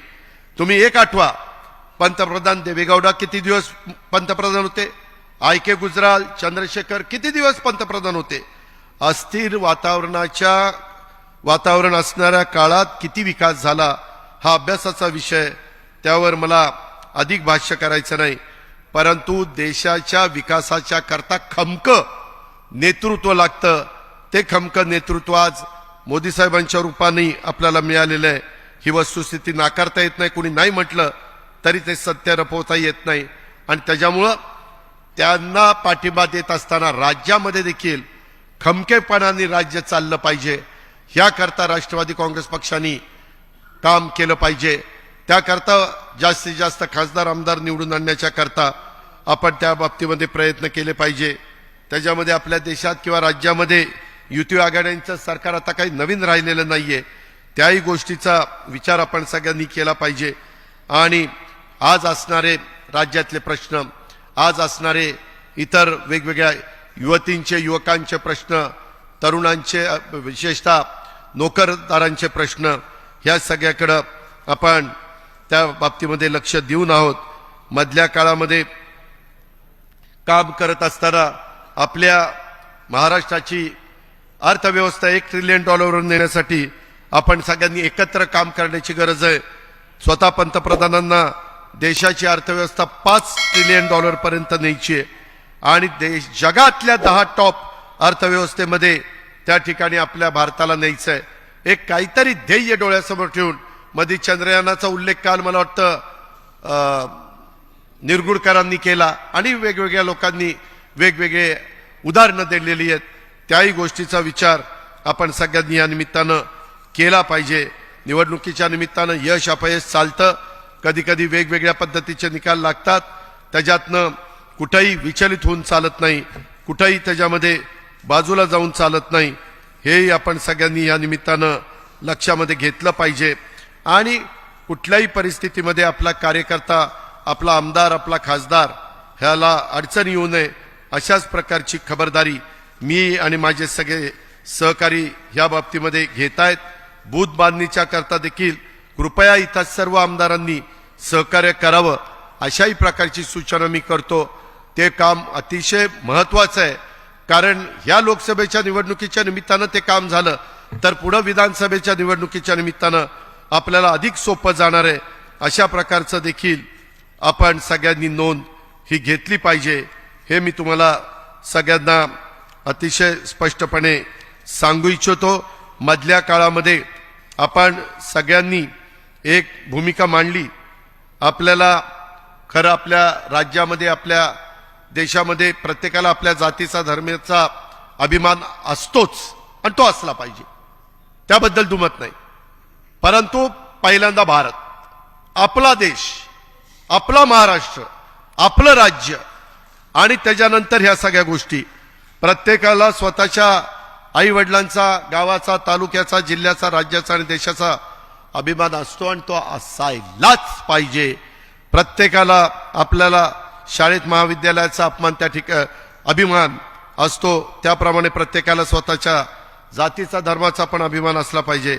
आपला हा अभिमान जपत असताना माझी महाराष्ट्रातल्या तमामांना विनंती आहे, तमाम जनतेला, सर्व जाती धर्माच्या नेत्यांना, कार्यकर्त्यांना, की आपला हा अभिमान जपत असताना इतर समाजाबद्दल, इतर जातीबद्दल, इतर धर्माबद्दल द्वेष किंवा आकस हा मनामध्ये ठेवू नका. याची आपण सर्वांनी काळजी घेतली पाहिजे.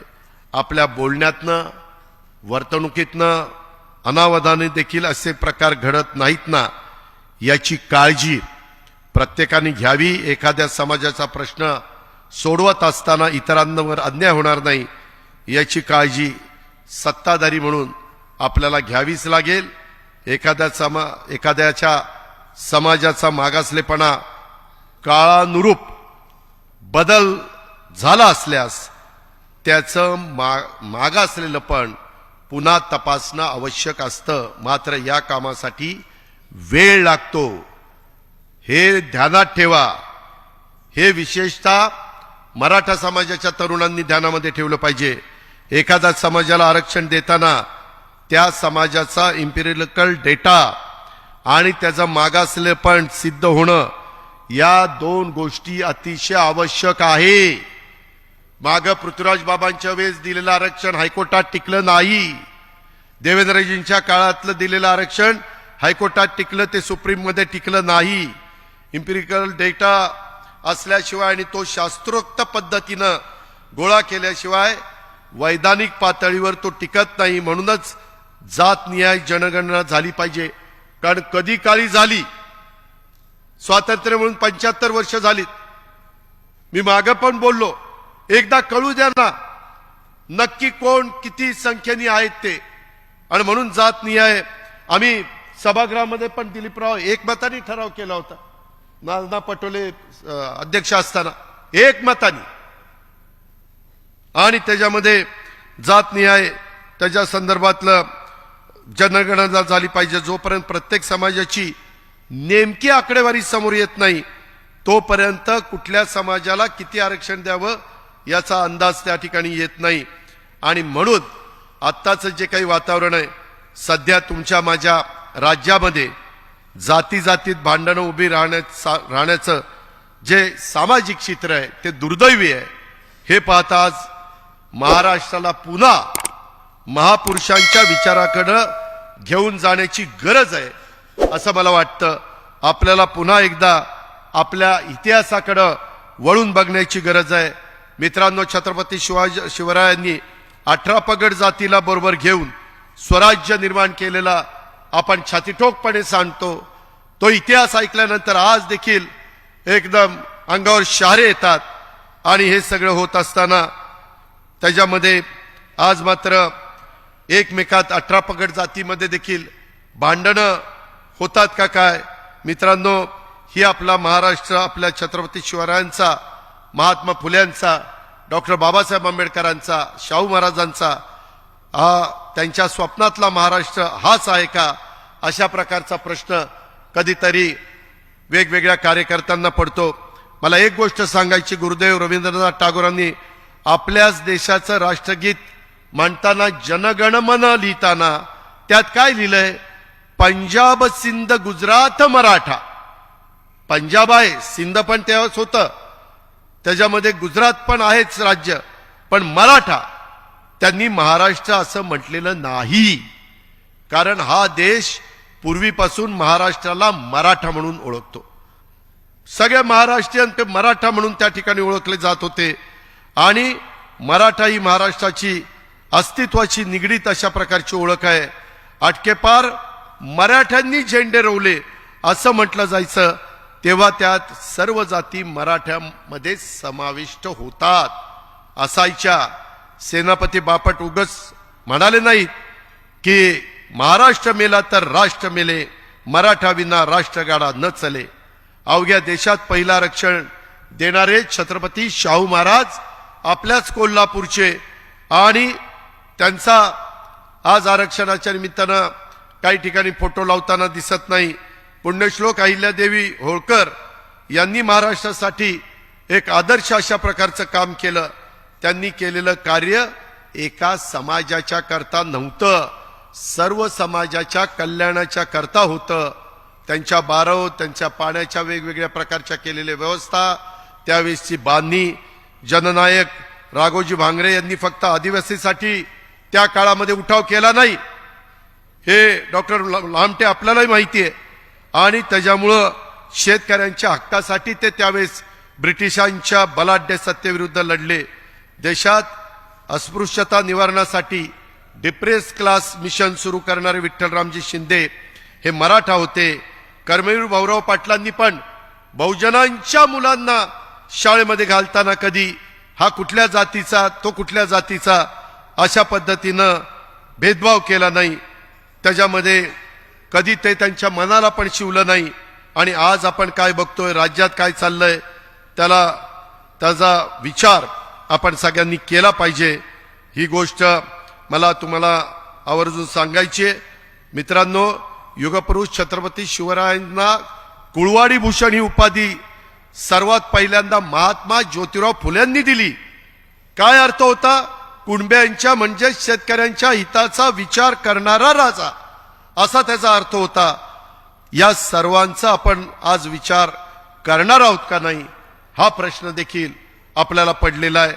मराठ्यांनी मध्ये नुसते कुणबी नसते तर महात्मा फुलेंनी ही उपाधी दिली असते का? दुर्दैवाने आपण सर्व एकमेकांना जातीमध्ये बघतोय, महापुरुषांना जातीच्या बंधनामध्ये बांधतोय. आपलं पोर शिकलं पाहिजे, त्याने आयुष्याच्या लढाईत पुढे गेलं पाहिजे, हे प्रत्येक आई बापाचं स्वप्न असतं, त्याच्यात गैर काहीच नाहीये.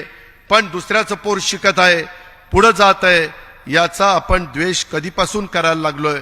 मित्रांनो, हा विचार महाराष्ट्राचा नाही, आपला नाही. तुम्हाला उदाहरण सांगतो, पवार, जाधव, गायकवाड ही अशी कित्येक आडनावं, अनेक आडनावं तुम्हाला महाराष्ट्रातल्या प्रत्येक जातीमध्ये सापडतील. मराठा ही भावकी होती, शेती करणारा कुणबी होता, मग तो कुठल्याही जातीचा असू द्या. आधीच्या काळापासून महापुरुषांच्या मध्ये देखील वाद होते, वाद नव्हते असं नाही, मतभेद होते. लोकमान्य टिळक आणि महात्मा फुले यांच्यात मतभेद होते, मात्र टिळकांना न्यायालयात मदत करणारे तेच महात्मा ज्योतिराव फुले याच मातीतले होते, हे देखील विसरून चालणार नाही. त्यांच्यापासून आपण काही शिकणार आहोत का नाही?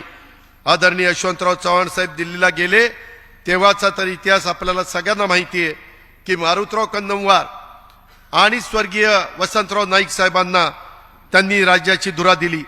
बंजारा समाजाचे वसंतराव नाईक असताना ह्या राज्याचे सलग 11 वर्ष महाराष्ट्राचे मुख्यमंत्री म्हणून त्यांनी काम केलं. ही आज रेकॉर्ड आहे. आजपर्यंत कुठलाही मराठा मुख्यमंत्री सलग 11 वर्ष मुख्यमंत्री राहिलेला नाही. वसंतरावांना पाठबळ देणं हे मराठ्यांचं मोठेपण नाही का? गांधींची ज्यावेळेस हत्या झाली त्यावेळेसही महाराष्ट्रात जातीय दंगली झाल्या, तेव्हाच्या मराठा नेतृत्वाने हे लोण वाढू दिलं नाही. त्यानंतर सुद्धा वेळोवेळी गावात आणि राज्य पातळीवर दंगली होण्यासाठी समाजाला दूर ठेवण्याची भूमिका घेतली गेली. त्यावेळेस प्रसंगी समाजाचा रोष पत्करला. अशा कितीतरी गोष्टी आहेत. मला पुन्हा पुन्हा तुम्हाला सगळ्यांना सांगायचं आहे की आज महाराष्ट्रात समाजामध्ये तेढ निर्माण होईल अशी चिथावणीखोर भाषणं होत आहेत, या बाजूने होत आहेत, त्या बाजूने होत आहेत. समाजाला चिथावणी देऊन दुसऱ्या समाजाच्या विरोधामध्ये उचकवण्याचा काम केलं जातंय. हे बाबांनो थांबलं पाहिजे, हे थांबायलाच हवं. यातून दंगली घडल्या तर कोण त्याला जबाबदार?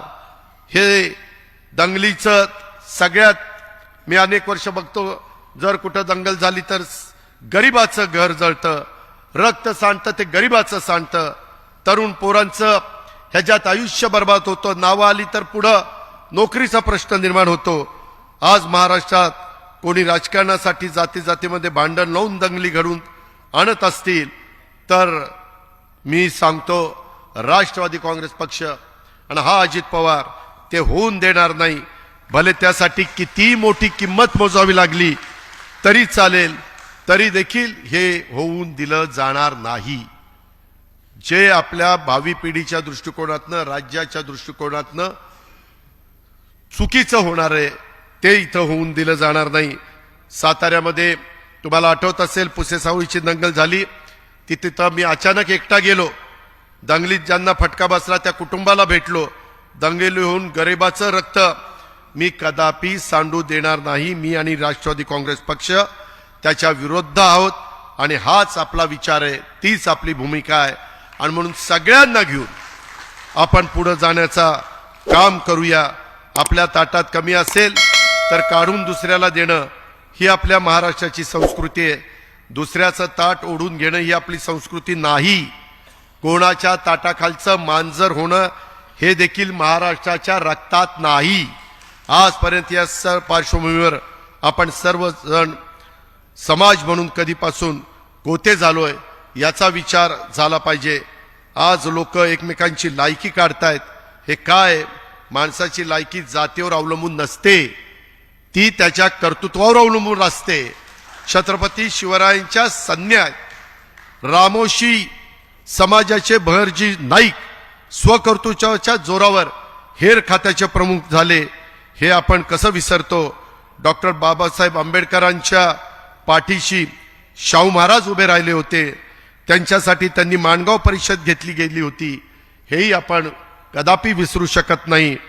द्रष्टे राज्यकर्ते सयाजीराव गायकवाड आणि भारतरत्न डॉक्टर बाबासाहेब आंबेडकरांचं नातं कदापि आपल्याला विसरता येणार नाही. आज कुठे आपण चाललेलो आहोत याचा विचार करायला हवा. छत्रपती शिवरायांच्या मावळ्यात जात नसते. संत ज्ञानेश्वर माऊली आणि जगद्गुरु तुकाराम महाराजांच्या वारकऱ्यांच्या मध्ये जात नसते आणि जातीचा अहंकार पण त्यांच्यात नसतो.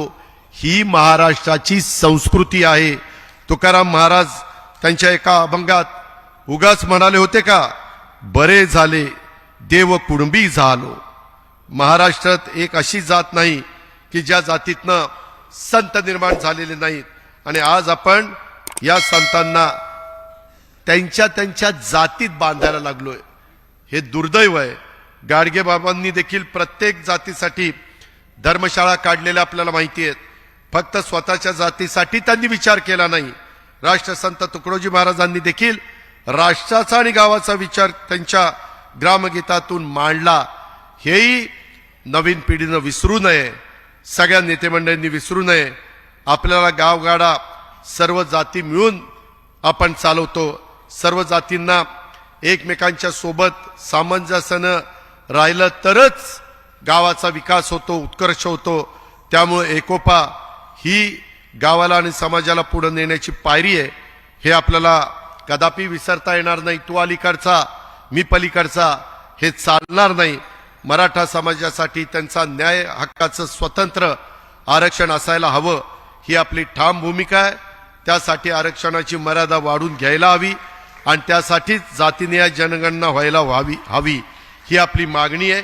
ज्या मराठा समाजाच्या आणि इतर समाजाच्या लोकांच्याकडे कुणबी असल्याचे ऐतिहासिक कायदेशीर नोंदी असलेले दाखले आहेत, त्यांना शासकीय नियमानुसार कुणबी समाजाचं ओबीसी मध्ये असणारं आरक्षण मिळायला हवं. यात चुकीचं काय?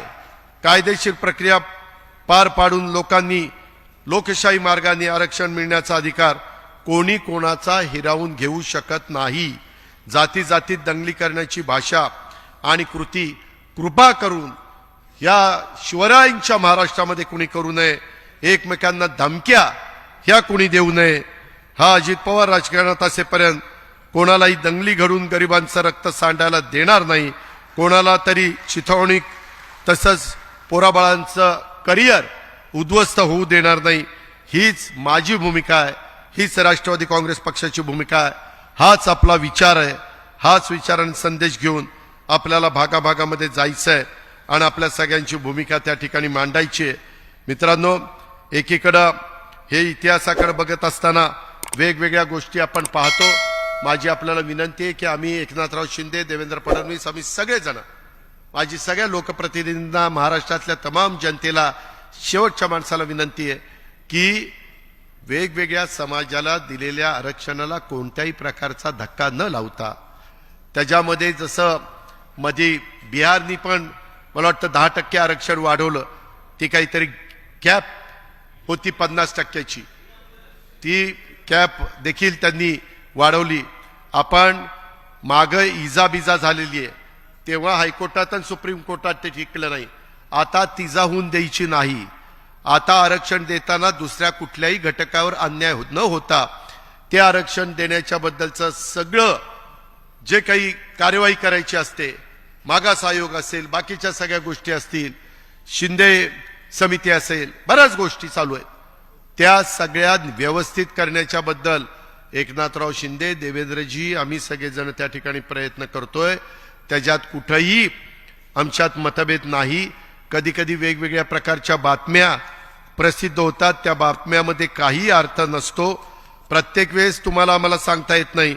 आता मधी कुठं मी सांगितलं होतं डेंगू, तू येऊन मला चाव, डासाला चावला, मला 14 दिवस थांबावं लागलं. अक्षरशः इतका विकनेस आलेला होता. त्याच्यामध्ये 7 दिवस दिवाळीचे गेले. त्याच्यामध्ये गर्दीत जाऊ नका म्हणून डॉक्टरांनी सांगितलं. 3 आठवडे गेले. खुशाल काय म्हणले, राजकीय आजार झाला. अरे कशाचा राजकीय आजार झाला? मी काय राजकीय आजारांनी लेचा पेचा घाबरणारा माणूस नाही. ते तसलं माझ्या रक्तात पण नाही. त्याच्यामुळं त्यामध्ये मी मागं 5 तारखेला सगळं तुम्हाला सांगितलेलं आहे. मी मागं जात नाही. परंतु शेवटी तुम्हाला एक गोष्ट सांगतो, आम्हाला सातत्याने गाफील ठेवण्यात आलं. यामध्ये प्रफुल्ल पटेल, सुनील तटकरे आणि काही प्रमुखांच्या पासून ह्या सगळ्या गोष्टी सगळ्यांना माहिती आहे. मित्रांनो, इथं दिलीप वळसे पाटील आणि बाकीचे पण सगळे बसलेत. मी आपल्याला सांगतो, हे जे काही घडलं आणि कार्यकारिणी झाली, मला कालही वर्किंग कमिटी आम्ही घेतली, त्या संदर्भामध्ये नीट ऐका. प्रफुल्ल पटेल, अजित पवार, छगन भुजबळ, सुनील तटकरे, जयंत पाटील, अनिल देशमुख, रामराजे नाईक निंबाळकर, दिलीप वळसे पाटील, हसन मुश्रीफ, धनंजय मुंडे, आम्ही 10-12 जण होतो. देवगिरीला बसलो होतो. हे अनेक दिवस चालले, त्याचा उल्लेख अधिकाऱ्यांनी केला. आम्ही काय करायचं. माझ्याच देवगिरीच्या हॉलमध्ये बसल्यानंतर डायरेक्ट साहेबांना सांगितलं तर काय वाटेल म्हणून आम्ही सुप्रियाला माझ्या घरी बोलून घेतलं. तिला काहीच सांगितलं नाही. आम्ही सगळे बसलोय. सुप्रियाला बोलवलं, तिला सांगितलं सगळे हे जीवाभावाचे सहकार्य आहेत. लोकशाहीमध्ये बहुमताला आदर द्यावा लागतो, तर त्या ठिकाणी संघटना पुढे जाते. आणि त्या प्रकारे बसल्यानंतर तिनं काय सांगितलं, मला 7 दिवस द्या. बरोबर ना? 7 ते 10 दिवस द्या. थोडंसं मी साहेबांना कन्व्हिन्स करते, माझ्यावर सोपवा. आम्ही 7-8-10 दिवस थांबलो. पुन्हा आम्ही जयंत पाटील, अनिल देशमुख पण होते. पुन्हा आम्ही एकत्र बसलो की बाबा सरकारमध्ये गेलं पाहिजे, आमदारांचे काय स्थगित्या मिळालेल्या आहेत, विकास कामं थांबलेली आहेत, अमुक झालेलं आहे, तमुक झालेलं आहे, इतर अनेक प्रकारचे प्रश्न आहेत, बहुजन समाजाचा विचार झाला पाहिजे वगैरे वगैरे, अल्पसंख्याक समाजाचा विचार झाला पाहिजे.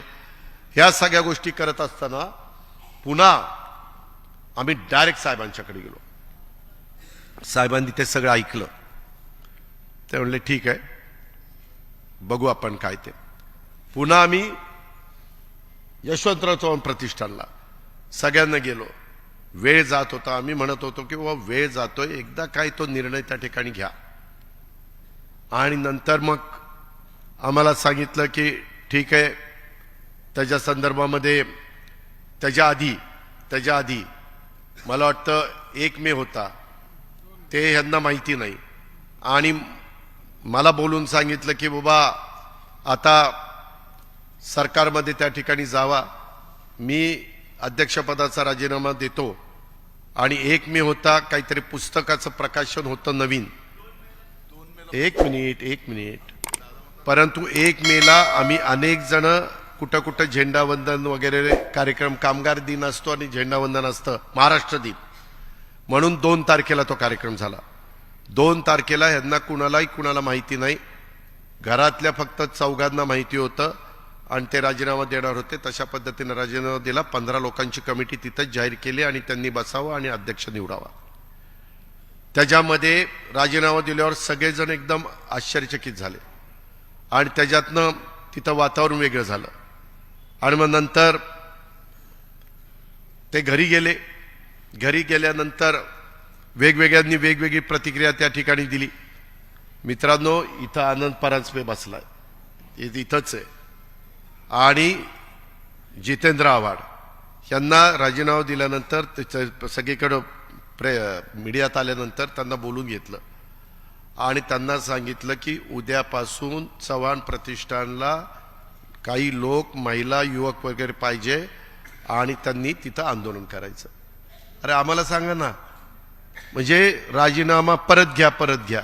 मला काही कळलं नाही, हे का मला कळलंच नाही माणिकराव, का म्हणजे जर द्यायचा नव्हता तर कोण नाही द्यायचा. त्याच्या संदर्भामध्ये ही घोषणा मग रोज जाऊन बसायची तिथं. आणि ती ठराविकच टाळकी होती तिथं, ठराविकच. एक आमदार पण नव्हता, जितेंद्र सोडला तर एक आमदार पण नव्हता. आम्हालाही काही कळना काय चाललंय हे. मला एक सांगतायत, इतर एक सांगतायत. मागं तर सगळी हिस्ट्री मी तुम्हाला सांगून टाकली, ते पुन्हा मला उगाळत बसायचं नाही. लोक म्हणतील किती दिवस यांचं हेच ऐकायचंय, हे तुमचं तुम्ही बघा म्हणतील. आपल्याला विकासाचं ध्येय घेऊन पुढे जायचं, पण ही गोष्ट परिवारातले सदस्य म्हणून तुम्हाला माहिती पाहिजे. आणि मग त्याच्यानंतर पुन्हा तो राजीनामा वगैरे घेतला गेला वगैरे. आम्हाला सांगण्यात आलं की बाबा माझ्यानंतर सुप्रियाला राष्ट्रीय अध्यक्ष करा, सगळ्यांनी तयारी दाखवली, सगळ्या काही गोष्टी ठरलेल्या होत्या.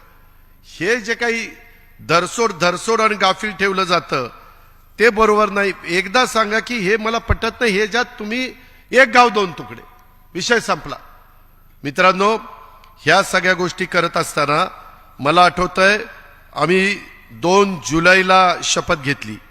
2 जुलैला शपथ घेतल्यानंतर मला एक गोष्ट पुन्हा तुम्हाला सांगायची. पक्ष आणि चिन्हाच्या बद्दल निवडणूक निर्णय हा निवडणूक आयोग घेईल. कोडबाजी, पक्षांतरबंदी केसेस, त्याच्यामध्ये वेळ कमी आहे, तुम्ही त्याच्यात काही जास्त लक्ष देऊ नका. प्रांताध्यक्ष जेवढ्यांना सांगतील त्या पद्धतीने त्यांनी करा. परंतु पुढं आपल्याला 100-200 दिवस राहता, 100 किंवा 120 दिवस राहत आहेत. आता इथून निघाल्यानंतर घरी गेल्यावर कामालाच लागायचंय. राष्ट्रवादी काँग्रेस पक्ष अधिक मजबूत, लोकाभिमुख आणि शेवटच्या माणसापर्यंत त्याला आपलं कसं करता येईल ह्या प्रयत्न करायचा. 2 जुलैला ज्यावेळी शपथविधी घेतली आणि 5 जुलैला कार्यकारिणी, त्याच्या आधी 30 जुलैला झाली, नाही 30 जूनला झाली. आणि त्याच्यानंतर एमईटीला पुन्हा कार्यकारिणी बाकीच्या गोष्टी झाल्या. त्याच्यामध्ये भुजबळ साहेब वगैरे सगळे आपण होतो. मला एक सांगा की 2 जुलैला जर घेतलेला निर्णय आवडलेला नव्हता तर 17 जुलैला 15 दिवसांनी आम्हा मंत्र्यांना सगळ्यांना चव्हाण प्रतिष्ठानला बोलवलं. तुम्ही सगळ्यांनी बघितलं. मग जर निर्णय आवडलेला नव्हता तर बोलवलं कशाला? आम्हाला सांगितलं की पहिल्यांदा मंत्री या, दुसऱ्या दिवशी सगळे आमदार या. आमदार जरा घाबरत होते, पण मी सगळ्या आमदारांना घेऊन गेलो. सगळे बसले, चहा पाणी झालं. त्याच्यामध्ये तिसऱ्या दिवशी त्यांच्याबरोबर काही 7-8 जण राहिले, त्यांच्याशी चर्चा होणार होती आणि पुन्हा सगळं सुरळीत होणार होतं. हे आम्हाला सांगितलं गेलं. गाडी ट्रॅकवर आहे, गाडी ट्रॅकवर आहे असं आम्हाला काही जणांच्याकडनं कळायचं. आम्ही म्हणलं ठीक आहे. आणि ह्याच्यात वेळ गेला. ह्याच्यात तटकरे साहेब पण म्हणायचे, अरे आम्हाला लवकर सांगा, आम्हाला पुढे जायचंय, तुम्ही बाबा असं स्टेटमेंट करू नका. हिनं काही स्टेटमेंट केलं तरी अगं रुपाली तू तसं स्टेटमेंट करू नको, असं त्या ठिकाणी बोललं जायचं आणि सगळं काही पूर्ववत पद्धतीनं करायचं, अशा पद्धतीनं निरोप यायचे. म्हणजे तुम्ही आम्हाला गाफील ठेवता का? मी फसवणूक म्हणणार नाही, गाफील. त्याच्या संदर्भामध्ये एवढंच सगळं झालं. ते सगळं झाल्यानंतर 18 जुलैला मला एका उद्योगपतीने पुण्यामध्ये जेवायला बोलवलं. नाही सॉरी 18 ऑगस्ट, मी चुकून म्हणलं. 18 ऑगस्ट नाही, 12 ऑगस्टला बोलवलं आणि मला त्यांनी सांगितलं की काही गोष्टीची चर्चा झाली, इथं वरिष्ठ येतील, जयंत पाटील असतील, तुम्ही असेल आणि मी असेल, चौघांनी दुपारी जेवायचं. निरोप आल्यावर मी गेलो. त्याच्या संदर्भामध्ये मग ऑगस्टमध्ये जुलैला झालं, जुलै संपूर्ण गेला, ऑगस्ट 12 म्हणजे जवळपास 1.5 महिना झाला. त्याच्यामध्ये असं का, म्हणजे जर करायचं नव्हतं तर कशा करता गाफील ठेवायचं, कशा करता ह्या गोष्टी करायच्या? बर कुणा करता आम्ही करतोय ना, राष्ट्रवादी म्हणूनच करतोय ना, लोकांची कामं करत नाहीत का? आज राज्यामध्ये आम्ही फिरू शकत नाही, आम्ही चांगल्या पद्धतीने सरकार चालू शकत नाही. मागं 2.5 वर्ष कोरोनाच्या काळामध्ये कोण काय करत होतं तुम्हाला माहिती आहे. उभ्या महाराष्ट्राने पाहिलं, बाबा सगळ्यांच्या बरोबर नीट काम करा, केलं. आज पुढं नवीन पिढीचे 10-15 वर्ष महत्वाची आहेत. त्या महत्वाच्या निमित्तानं त्या संदर्भात आपल्याला पुढे जायचं आणि हे पुढे जात असताना आता कोणतरी काहीतरी मधनं अन्न बोलत असतं, तसल्यांना उत्तरही मला द्यायची नाही. काय जण गुडघ्याला बाशिंग बांधून कुठं काय फिरायला लागलेत, कुठं काय करायला लागले. संघर्ष, यार कशाचा संघर्ष? कधी आयुष्यात संघर्ष केला नाही, आता कशाचा संघर्ष? हे जे काही प्रकार चाललेत किंवा काहींनी मुद्दाम, वरिष्ठ एकदा पावसात भिजले तसा ह्यांचाही जोडीदार पावसात भिजून त्याचे ते पांढरा शर्ट, ढिरी आली बाहेर, ती सगळं ते काय चाललंय, कशा करता चाललंय. आणि त्यांच्यावर हल्ला झाला तेव्हा मी तिथे गेलो, त्याला आठवतंय, नजीबला माहितीये. प्रत्येक वेळेस सगळ्यांना आधार देण्याचं काम केलं, कारण आपल्यात तशी हिंमत आहे. माझं निश्चितपणे धाडस आहे. त्याच्यामुळं आपल्याला पुढे जायचंय. बाबांनो, मी खोटं नाही सांगत, उद्याच्या काळामध्ये मी 7 दिवसापैकी 3 दिवस मुंबईला, 1 दिवस पुण्याला आणि 3 दिवस महाराष्ट्रामध्ये वेगवेगळ्या ठिकाणी जात राहणार आहे, दौरे करत राहणार आहे. आपल्याला हे सगळं करत असताना मला पण अधिकचं काम करावं लागेल. मी ज्यावेळेस दुसऱ्याला सांगतो त्यावेळेस दुसऱ्या म्हणतील तू काय करतो ना, मला मोठा गप्पा हाणतो.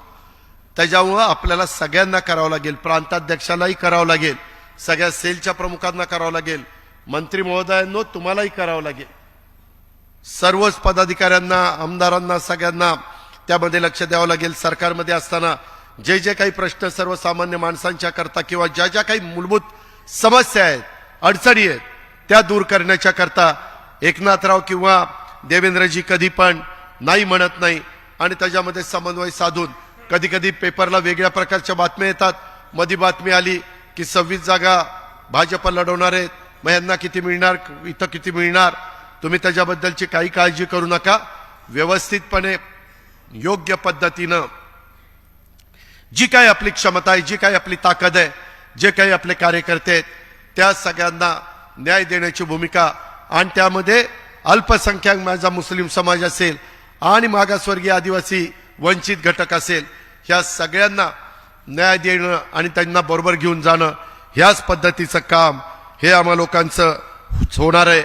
माझ्या सकट 9 मंत्री आहेत, त्या प्रत्येकाने थोडे 4-4 जिल्हे वाटून घेऊन तिथं संपर्क ठेवला पाहिजे आणि तिथं सातत्याने गेलं पाहिजे. ह्याही बद्दलची विनंती मी आपल्या सर्वांना ह्या निमित्तानं करून इच्छितो. कुठल्याही परिस्थितीमध्ये आपल्याला तडजोड करायची नाहीये. त्या संदर्भात निर्धार नव पर्वाचा आणि वैचारिक मंथन, घड्याळ तेच वेळ नवी, ह्याच पद्धतीचं काम हे करत राहायचंय. त्याच्यात आम्ही कुठं कमी पडणार नाही. भूतच्या बद्दल मात्र कुठं कमी पडता कामा नये अशा प्रकारची माझी विनंती आहे. जर कुठल्या राष्ट्रीय जिल्ह्याच्या अध्यक्षांना किंवा कुणाला काही शंका आली, आमदारांना, कुणाला माजी आमदारांना, पदाधिकाऱ्यांना काही कानावर आलं, काही वेळ वाटलं तर केव्हाही हक्काने विचारत चला. पण आपण सगळेजण स्वतःला झोकून राष्ट्रवादी काँग्रेस पक्ष अधिक जोमाने पुढे कसा जाईल याबद्दलच ह्या 2 दिवसाच्या शिबिरातनं शिदोरी घेऊन आपण आपापल्या भागामध्ये त्या ठिकाणी जाऊया आणि एक नवीन इतिहास ह्या राज्यामध्ये घडवण्याच्या करता सगळे जनजीवाचं रान करूया. अशा प्रकारची आग्रहाची, नम्रतेची, कळकळीची विनंती करतो. आणि आपण सगळेजण इथं उपस्थित राहिला त्याबद्दल आपल्यालाही देखील सगळ्यांना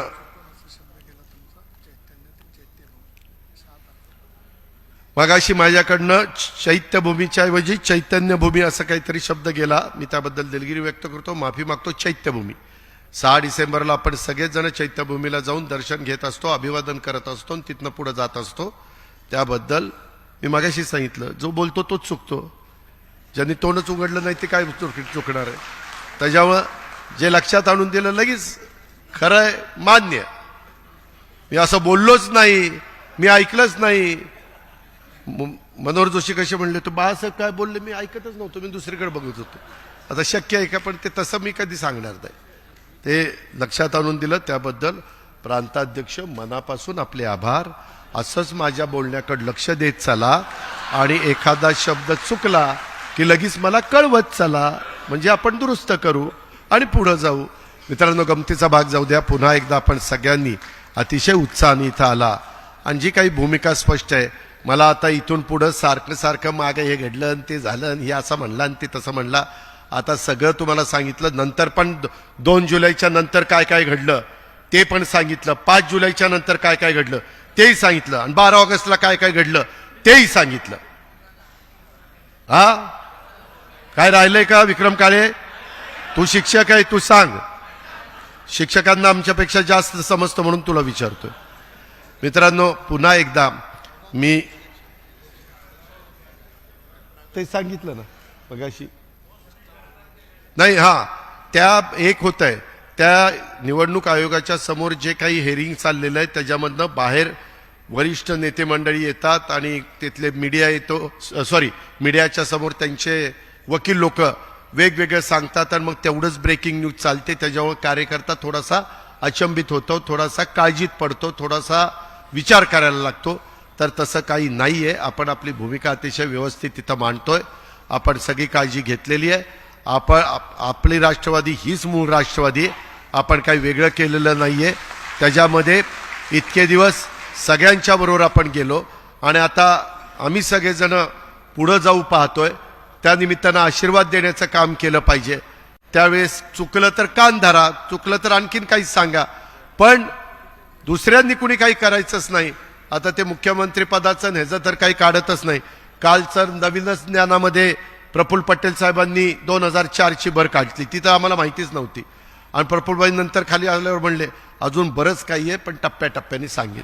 आता काय बोलायचं? आता बाद झालं, आपल्याला कळलं काय खरं काय खोटं. फक्त आम्हाला कुणाला त्याच्यातनं बदनाम करायचं नाही. जे काही दिवस घालवलेले ते चांगल्या पद्धतीनं घालवले. इथून पुढं नवी उभारी, नवी दिशा, नवी वेळ घेऊन आपण सगळेजण कामाला लागूया. तुम्ही सगळ्यांनी साथ द्या. मी तुम्हाला कुठेही काही कमी पडून देणार नाही हा शब्द देतो आणि थांबतो. जय हिंद, जय महाराष्ट्र. मनोरंजनाचं प्रबोधन, करमणुकीचं उद्बोधन, बातमी अचूक, माहिती बिनचूक. पाहत रहा राजमुद्रा न्यूज लाईव्ह.